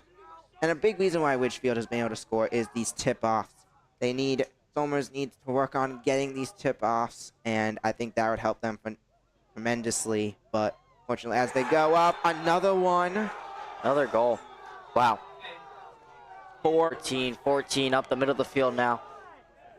He gets across into the Ridgefield offensive zone. It looks like it's going to find its way to number 3. Number 3 of Christopher Colesley for Ridgefield with the goal there with it behind the net.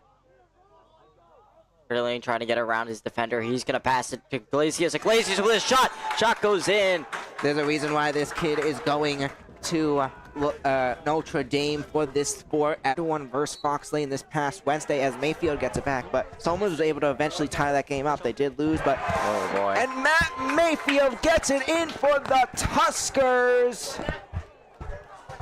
It goes in. Tuskers get it. Who got that? Ryan Brush, number 12. And welcome back now as we come back from the commercial break. The Timberwolves getting a 2 to start it off. So with it now is Doncic. Doncic goes up. It goes in for the Lakers. So Lakers get it back to 17. Allowing it to get in there for them. Bring it down, 57 seconds left in the third. Goes back out now. Timberwolves goes up, and it's going to go in. That did not catch the number there for the Timberwolves, but they now get the 2 there. 92-73 is your score currently. So they bring it down. Quick basket there for the Lakers now. Baskets going back and forth as the 2s even each other out. As Austin Reeves, let's take a look at Austin Reeves' stats tonight. 14 in this quarter, but 16 tonight for him. So in this quarter, he's really showing up for the Lakers, especially in that one there as whistle blows there.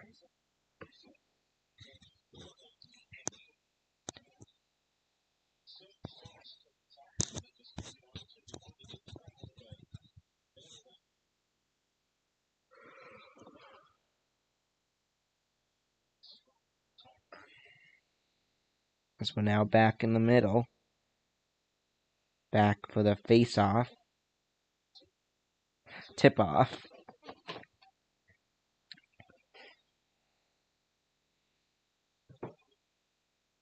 Back in the middle, NBA playoffs, and we're back at round 1, game 1 of the Lakers vs. Timberwolves. 11 seconds left in the third as it goes up. Big quick basket does not go in. 6 seconds as the clock is now going to stop around there. So 6 seconds left.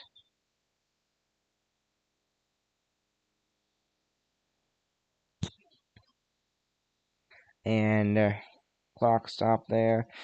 Bounces off the rim and almost was able to grab it there, but 9 did not have the angle and might stay up there. But he's going to be on for the free throws after the foul. So on for the free throws is number 9 of the Timberwolves. First one goes up, and it's going to go in.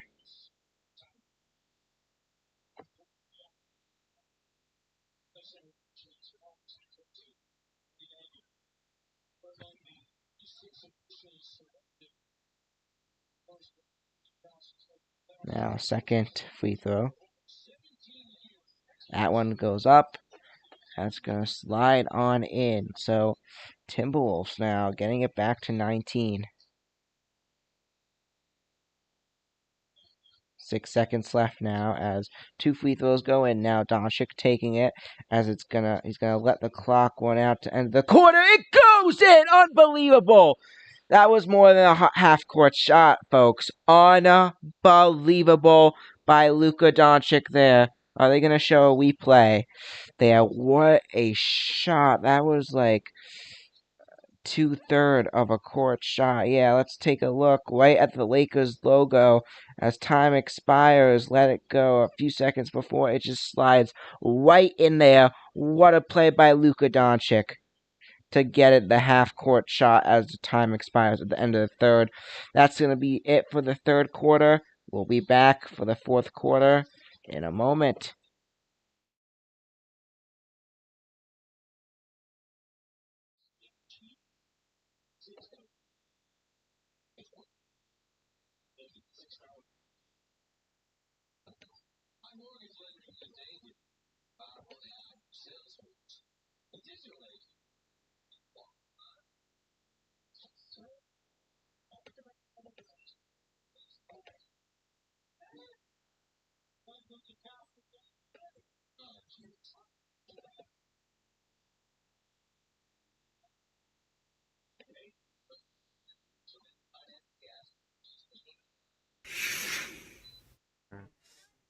Dylan to throw, and an incomplete pass. Dylan to throw and it's a pick going to the 10, to the 5. Pick 6 to start off the game. Tuskers touchdown. Logan Ruby.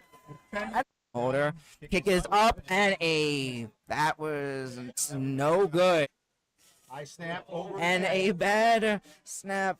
Kicker does not get it, and it's a safety.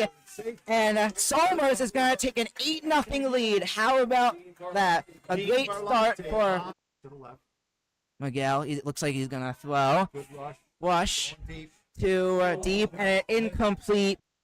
Alrighty, and it's a rush by 25. Missing Kelly. Oh, and he keeps going, and he's in the end zone for another touchdown. Touchdown, Mason Kelly. And throw. Touchdown, Brewster. Touchdown, Brewster. Ryan Brace. And Brewster is now on the board. Yes. Keeps it, runs, oh, never mind, throws it to number 1, his brother, Tristan Iglesias, taken down by number 7. Back again is Iglesias. All right, and throw deep to number 6, caught, taken down by number 29. Passes to Kelly, in. Was that in? Iglesias goes to Kelly, and he's in. Touchdown, Somers. Iglesias to throw, back deep. He's going deep to Palazzolo for the catch at the 29. Dean Palazzolo. Iglesias to Kelly. Kelly going around out wide, and touchdown, Somers! Mason Kelly. And Somers is pulling away as they're now up 27-7. Takes the hand off to Dean Palazzolo. Looks like it was deflected. And then was an interception. Mason Kelly takes the handoff up the middle. He's going to get first down and more. He gets about. All right, and Iglesias pass to 30, Palazzolo, and he goes past first down, and he's in the end zone for another touchdown. Somers. Iglesias in the pocket. Iglesias to the side. Iglesias left. One. Gavin Kelly's kick is up, and it is good. Impressive kick by Gavin Kelly, and that is the game. Somers. All right, folks. So that is the game. So welcome back, as it's now the start of the fourth quarter now, as game is currently a 13-point game. Lakers trying to make it close as basket goes up and in. That's going to be for the Timberwolves there. So 96-81 is your score now. It's been, if you're just getting here, a dominating day by the Timberwolves, as in the beginning it was the Lakers who showed up, but then the Timberwolves went on this big run, and it's been their game ever since.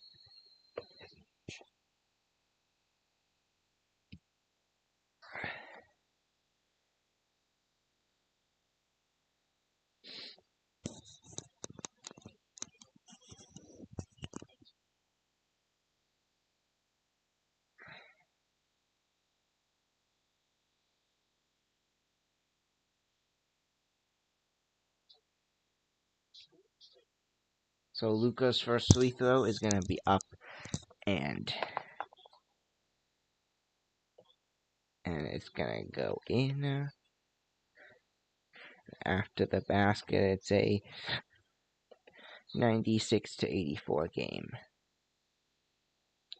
So 20-8 since Anthony Edwards has left the game for the Lakers.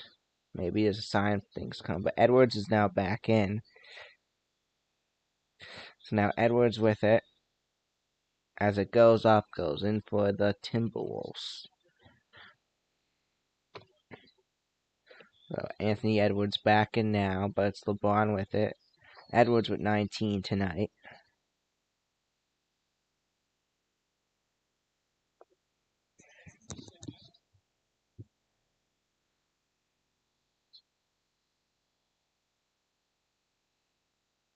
And yeah, looking back at the injury where Edwards had to leave game, it was a rough injury for him, but looks like it's not that bad. Looked like it hurt, but end of the day, he is able to play, which is a really good sign for the Timberwolves, as they need him to come back. So 86-98 is your score.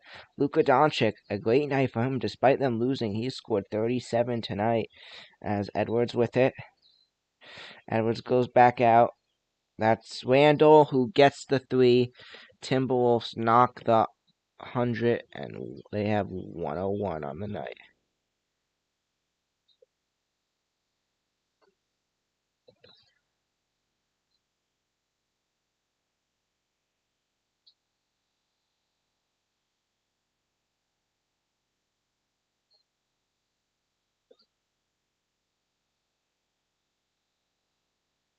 That's movement now. And that goes in for the Lakers, and now lead is down for the Timberwolves.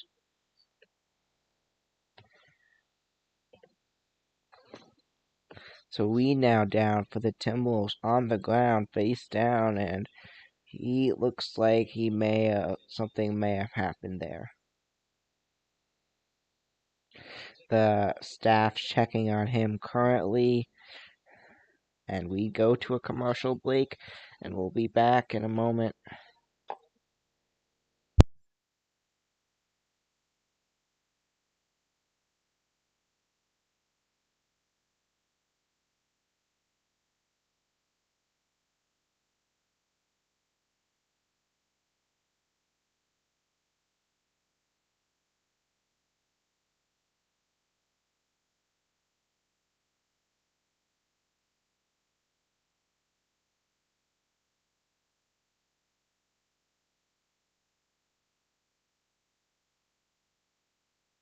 or times where sometimes a lineman would lose a block, and you know what? I can't blame my lineman for that sometimes, and I got to take accountability for the mistakes that are my own. All right, thank you. And what does this victory mean to you? I think it just proves that how dominant we've become going further into the season. I think we started slower than we would have liked, referring to Game 1 and Game 2, or Game 0 and Game 1. And I think by now we've really proved that we are the most dominant team in Section 1, and we're going to keep doing that to every team that crosses us. All right, thank you. I'm with Cameron Violante. Tristan Iglesias. All right, so what do you think is the strongest aspect of your team? We're strong. We're balanced all around on defense, offense, special teams. No matter what it is, we're balanced. I mean, our offense, defense, special teams all played great, but our special teams has been on fire all year long. I think that's gave us a good head start to the year. Best aspect of our team, I think our skill is very good, very dominant. Just honestly, all around, our team, we play as one family, which I think is great and that you need as a team. So that's what I think, this is one big family, and, can't wait for the next one. All right, and how do you think the next week's game is going to go? Who knows? I mean, Lakeland hasn't been close compared to other opponents, so we'll see. I think we could steamroll them, but we'll see. Lakeland's a great football team, but I think we play our game, we should come out on top. Again, coming out with family, if we just come out with that mindset that we're one big family, I think we'll do great. I don't think we've really played Lakeland a lot, so we don't really know, what they got. But we're going to be watching film during the week, working hard during the week, and we're going to come back ready to go. All right, and last question. Somers dominated Brewster. Was it as easy as it looked? It really wasn't. They were big. They were physical. It was much harder than it looked. I know the score says otherwise, but it was harder. We just played good. Along with Cam said, the scoreboard not represent how the game played. Brewster had a great game. They were big up front. They were physical. It was a good game, though. Yeah, they're big physical guys, They can take hits, and they'll get back up, wipe the blood off their face, and just keep going. They do got skill, but yeah, they're big and they're physical and they're tough. It was hard, yeah. All right, thanks, guys. Thank you. Thanks, Trey. See you next. The game. So as we come back from the break, 101 to 88 is your score, and yeah, a rough fall for Reed, as he has been key for the Timberwolves tonight, and that right now may be a big loss from them, but luckily for the Timberwolves, they do have this 13-point lead that really, if their defense continues playing how they're playing, along with the league, and their offense, if one or the other, if it continues playing how they're playing, they should be good to win this game. But if the Lakers figure something out, then the Timberwolves are going to be in trouble. So right now with it, Doncic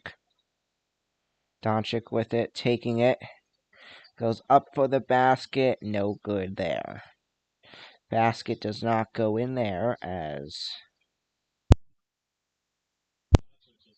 it's going to be let's see what the call is going to be here. It looks like they're going to give it back to the Lakers, as Doncic is going to throw it back in. Still a no good basket, goes back out to Finley Smith.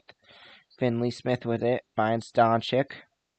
Doncic has been really important player for the Lakers tonight. And Doncic's basket, no good. Lakers really needed that, as it does not go in. So now Timberwolves with it. Have it now. Edwards back to 9. Edwards back for the 3. It goes in, a basket that is going to more and more help seal it, as it is looking more and more like Timberwolves are going to take control and be a winner tonight. A far basket for LeBron does not go in. Timberwolves take it back now. So with it now, the Timberwolves, that's Edwards. Edwards has really shown up, especially in the second half for the Timberwolves. And Edwards is now down there and help back up. That will be it. And so Edwards is going around, guarded by Doncic. This is a look back at another play, goes back to 9, goes back to Edwards. That was just an amazing 3 ago, and definitely great to see see them working together. And this Timberwolves team, yeah, they may go on a run. They're playing phenomenal tonight and working well together as a team. And if they do continue to do what they're doing tonight, I could see them making it very far in the playoffs. But we go to a commercial break and we'll be back.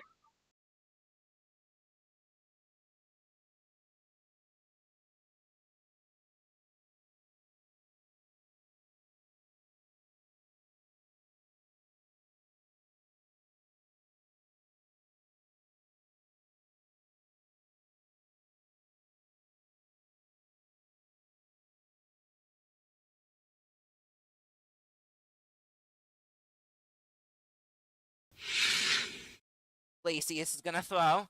Glacius deep, going deep, and an attempted pass to, I believe, Dean Palazzolo. Glacius passes, goes to Kelly. He's going up. He's going. Touchdown, Somers!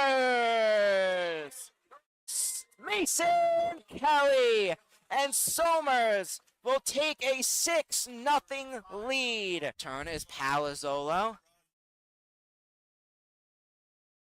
Palazzolo receives it. He's gonna go. He goes to the 50, to the 40, to the 30, to the 20, and stopped by number 3 around the 25-yard line. To go. A fake throw, and the deep throw. Oh, it is caught in the end zone by a dive. Was that caught? What a catch by Dean Palazzolo. Glacius to throw. He's gonna gives him the RPO. Glacius goes. That's gonna be a first down to the 5. Did he get in? That was not a touchdown. Yes, it's gonna wash it in. Touchdown, Somers. And Somers, it's Miguel Iglesias on the rushing touchdown. So Iglesias to throw. And what a catch. Did he get in? That is the question. It's a completion. Dean Palazzolo on the catch. He's going to throw and throws deep and is caught near the ground and is a few yards from the end zone. Friday next week. Kelly is going to run it in. Touchdown, Somers. What a start for Somers. Olivelli to throw. He's going to throw. And it's going to be a stop by Ryan Brush. Jacob Tartelli was the receiver. Olivelli and Tartel so far. Olivelli to throw. Olivelli goes to Tartel. And he's going to be still on his feet and now down. Ready to throw. He's going to run back again. Throws it to the number 9. He's going out of bounds. He's going to run. He's going to go. Did he get in? He is short. This is going to be a quarterback sneak here. Push. Did he get in? Hard to tell. Ref holds the hands. That is not a referee. So it's not going to be a touchdown. There's someone, not a referee, holding his hands up. Confusing there. Homers. Glacius fake to Kelly. And it's going to go to Camlin Violante.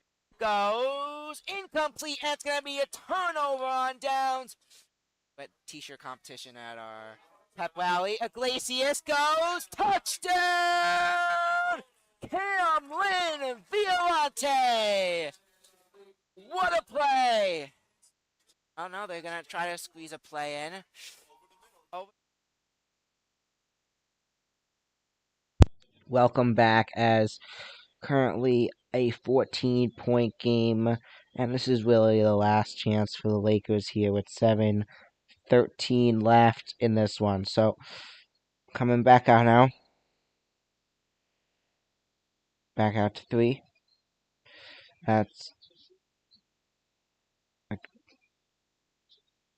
And it does not go in. It does go in for the Timberwolves. So now a 16-point game. As it's rolling around. LeBron with it. And whistle is blown there.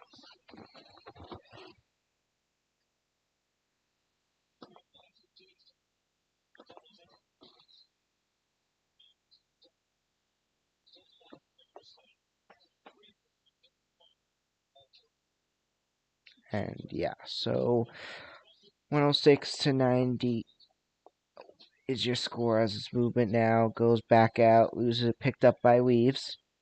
Weaves has it now. As Weaves takes it, goes up. That's going to be taken back by the Timberwolves.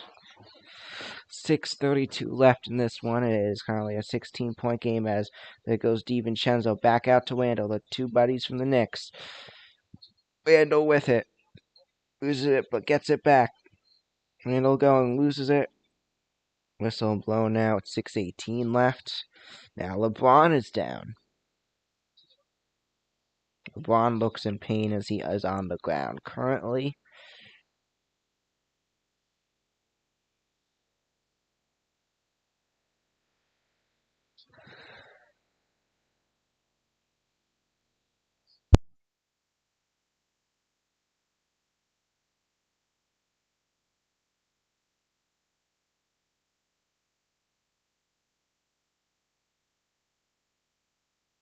So LeBron comes out with Doncic heading back in as a rough hit there for LeBron as that does not work out. So now back out is Doncic. And hopefully LeBron is okay.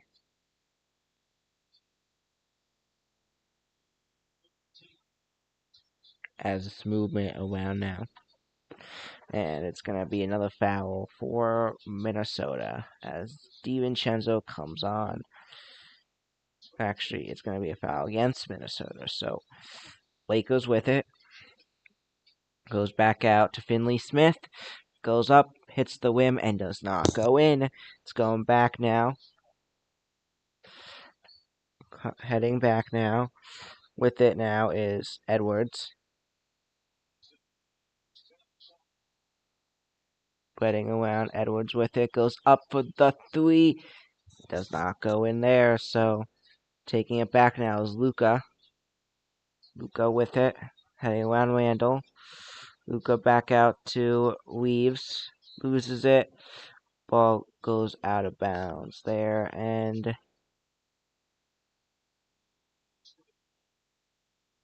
now it's going to be Timberwolves who take it. So with it now is Edwards.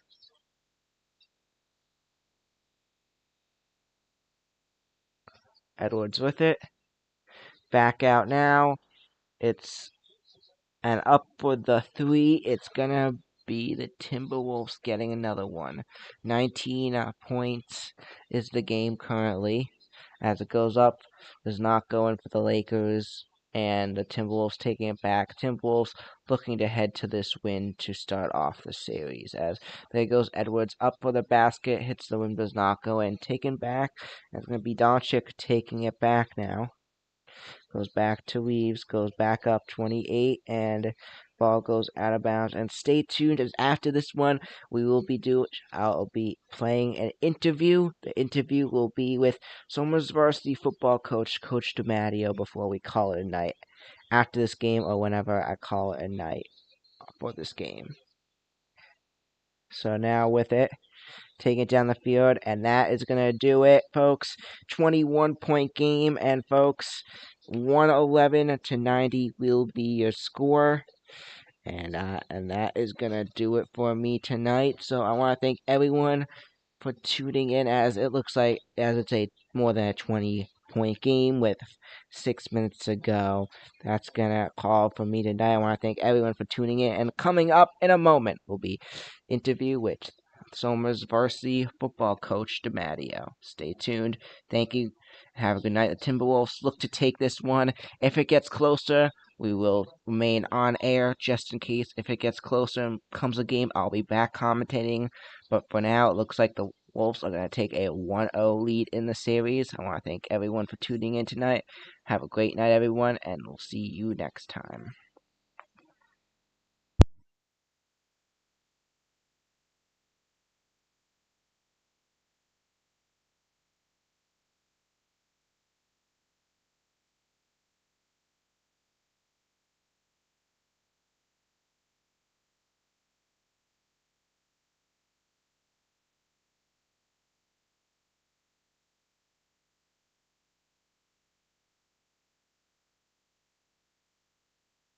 Right, so today we are here with four-year Somers varsity football head coach, where each year he has led the Somers Tuskers to the New York State Championship Class A, where they won the last three. Here with Coach DiMatteo. Thank you for being here today. Really appreciate you guys having me here today. Thank you.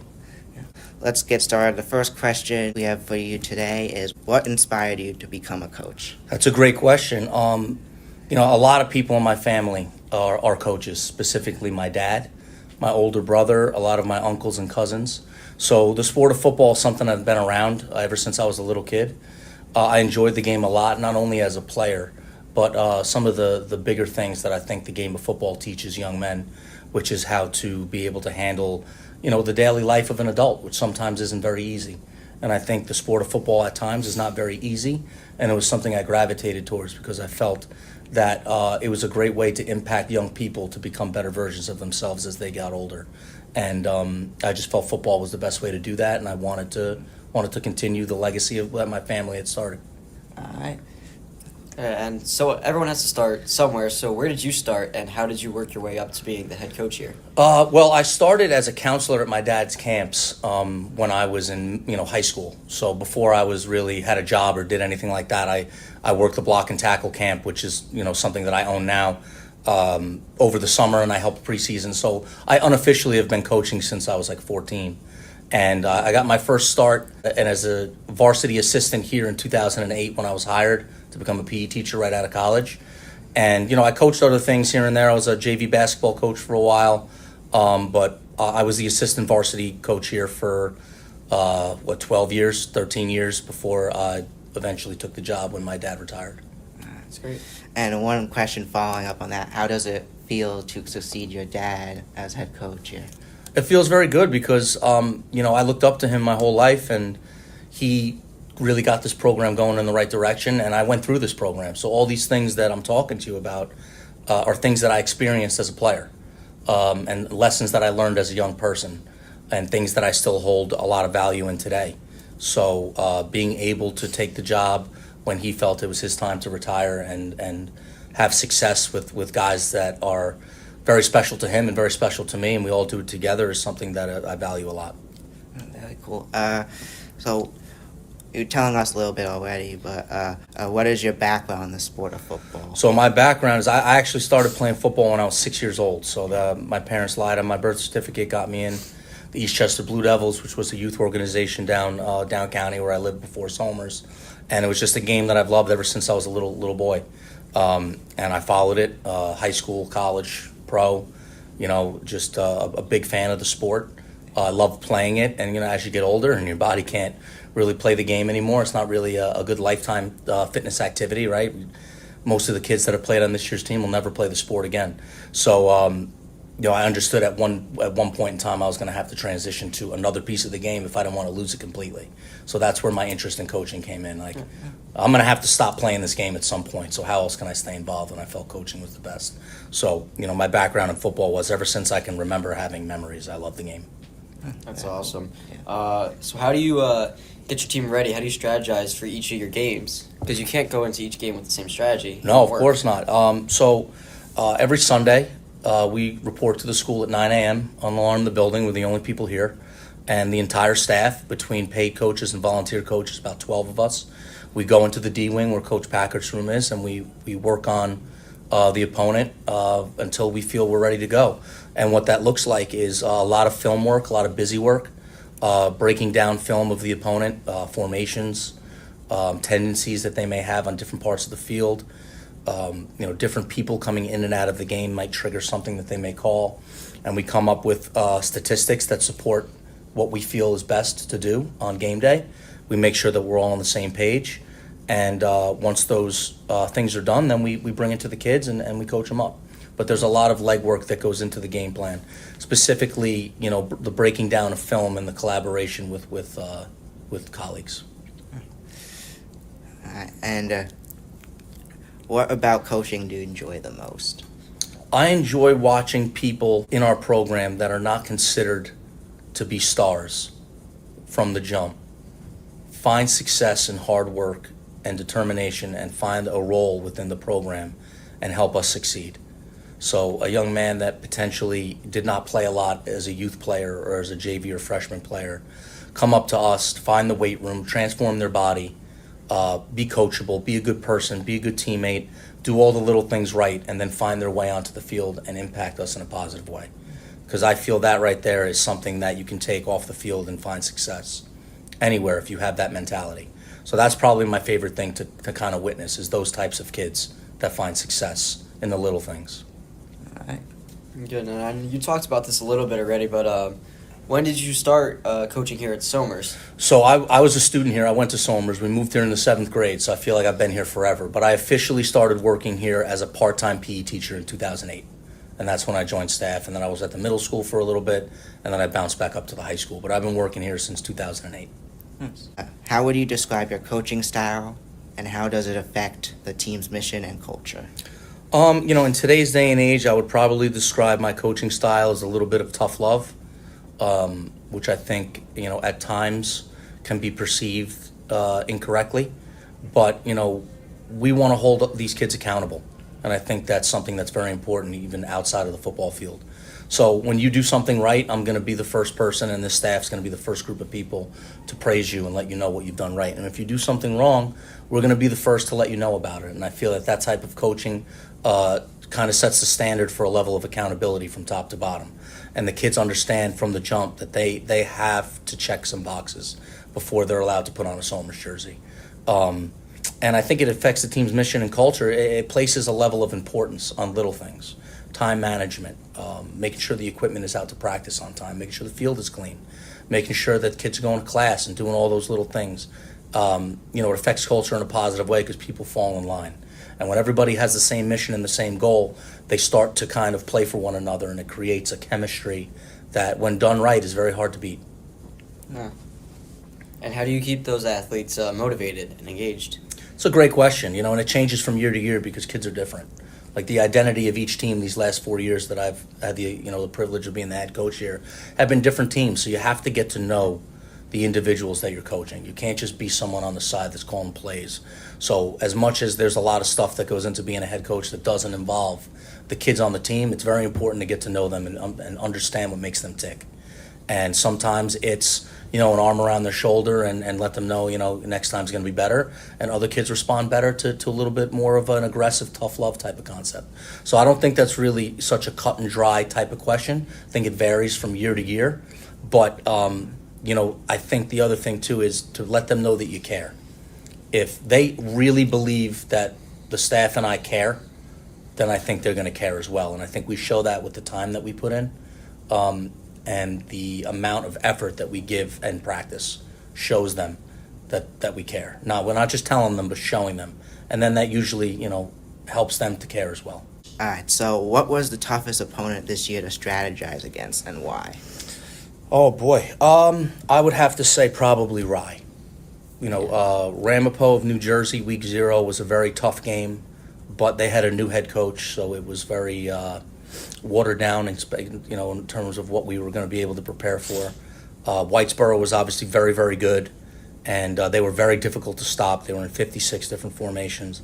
But, when you take into account how good the kids were, how good the coaching was, and the culture of the program, I think encompassing all those 3 factors, I think Rye was probably our toughest opponent. Yeah. Yeah. All right. And then, obviously, you guys went undefeated and you won the championship, but how do you feel the season went besides that? There's always ups and downs. Even on an undefeated season, there are always things that are going to disappoint you, and there's always going to be things that excite you, and you have to understand that it's a roller coaster. Everything is not going to be sunshines and rainbows. So it's important to understand that you're along for the ride, and, the little things are going to go certain ways, and you want them to be positive. And this year overall, there were very little distractions. There are a couple things here and there, but that's just the nature of coaching in a high school. And I was very, very pleased with our varsity roster and how they conducted themselves in the community and on the football field. So when a new player joins the team, how do you decide what position works best for the player when they're trying to decide? Well, one of the things about being a PE teacher is you get to see people move in different areas, right? So when I was coaching down or teaching down at the middle school, We used to play capture the flag. I don't know if you guys remember doing that down at the middle school. The kid that didn't get tagged when he had the flag is probably going to be a pretty good football player with a ball in his hands. So there are different things that you do within the structure of the day here as a PE teacher where you get to witness kids do things, right, in phys ed class and kind of get to know them and get to know what their movements are. And then the other thing, too, is, siblings and their size and parents and their size and what they've done in the past usually translates. So it's not very different than a college recruiter coming in and recruiting a high school player and saying, how tall is your mom and your dad? Did your mom play any sports? Your dad play any sports? Do you have any siblings? What did they do? So it's really a variety of things that we take a look at and usually make a decision, based off that information. Very interesting. So what will you do during the off season to prepare the team for next year? Well, I don't think there's anything that we need to do differently. We'll do our usual deal. After the holidays, I kind of take the temperature of the room. Most other programs in the area end their season in November, but we've been fortunate to end it in December. So a lot of other programs are starting their off-season weight training program after the holidays. I personally feel that's a little bit too soon. I want to give these guys a break. I'm a big proponent of multi-sport athletes. I want guys to play other sports and get a break from football. But with that being said, we'll probably start our off-season weight training program after the February break. So we'll start lifting as a team, and we'll have group leaders and things like that, and 3-4 days a week. And then we'll also start with our lineman meetings where Coach Packard and Coach Mike, we'll get them on the board and start talking about the schemes that we want to do next year. And then I'll be taking the skill outside and start throwing the ball around and getting our new quarterback ready as we graduate another first team All-State guy and all that fun stuff. So we'll have to get someone else ready up to speed, which we feel good about. So that nothing different about the usual procedure. All right. And just getting ready to wrap up here. How does it feel to be a 3-time New York State champion after 4 years of coaching? I'll tell you what, that's a great question. I don't really think about it that much because I would have never envisioned this. I always thought that, with my family, that there was a great chance that I would have success in coaching. And I'm very fortunate to have an unbelievable staff that is bought into, everything that my dad taught and supported me when I got the job. And to me, it's more important to do it with them. I can't believe that we've won 3 in a row. But, my mentality has always been not to think about the past. I've already forgotten about this year in terms of, we're still celebrating it, and I love these kids. But in my mind, it's about the next one. So we're going to continue to grind and get after it. And we'll probably celebrate this one through the holidays with these guys that deserve a lot of attention for what they've accomplished. But I really enjoy, and I think the staff really enjoys the grind of getting better. So we don't really take a lot of time to reflect. We do it when we feel it's appropriate, and then we move on. So yeah, it feels fantastic, but I'm ready for the next one. All right. And finally, what is your most proudest moment as a coach? I'm going to be a little selfish here, and I'm going to talk about the experience that I had in the Dome, on the field this past year when my son was able to be there. It was just a cool feeling just to have, I was there for my dad when he was a coach, and I was on the field when he won a state championship. And then my wife, last 2 years wasn't able to come because when you have little kids, they get sick a lot. So there was always something up. She couldn't come. So this year they were both there. They were both on the field after the win, and that was a really cool moment. I got a lot of really cool pictures with my son, and that's something that I'll cherish. Yeah, that seems very meaningful. Yeah, it was awesome. Well, thank you for coming today. Yeah, man, that's it. All right, awesome. Yeah, thank you so much. Appreciate you guys. Watch the Soma Sports Broadcast, where we break down the world of sports. Every few episodes now, we're going to start 2 defenders on the tight end, interviewing guests. Coach Here with Coach player, Packard, and I'm who happy will to be introduce our interviewing first today. Predict upcoming sport games. To win it 26-23, Chargers win. Debate sports. Who is the best NFL team of all time? The Cowboys have won 5 Super Bowl titles. The Patriots, one of the best teams. Discuss our opinions on the latest in the world of sports. Alex Bowman. Think he could make it far. He's been impressive. And much more. A fumble. This could be game. I'm with Nicky Duffy. Dean Palzall. I would definitely say DP, Dean Palzolo. He definitely had a great game. Just a Hail Mary. Will he get it? Bounces off the Bears defenders. Touchdown. I first joined last year. You wanted me long distance, but then you threw it. And I think by now we've really proved that we are the most dominant team in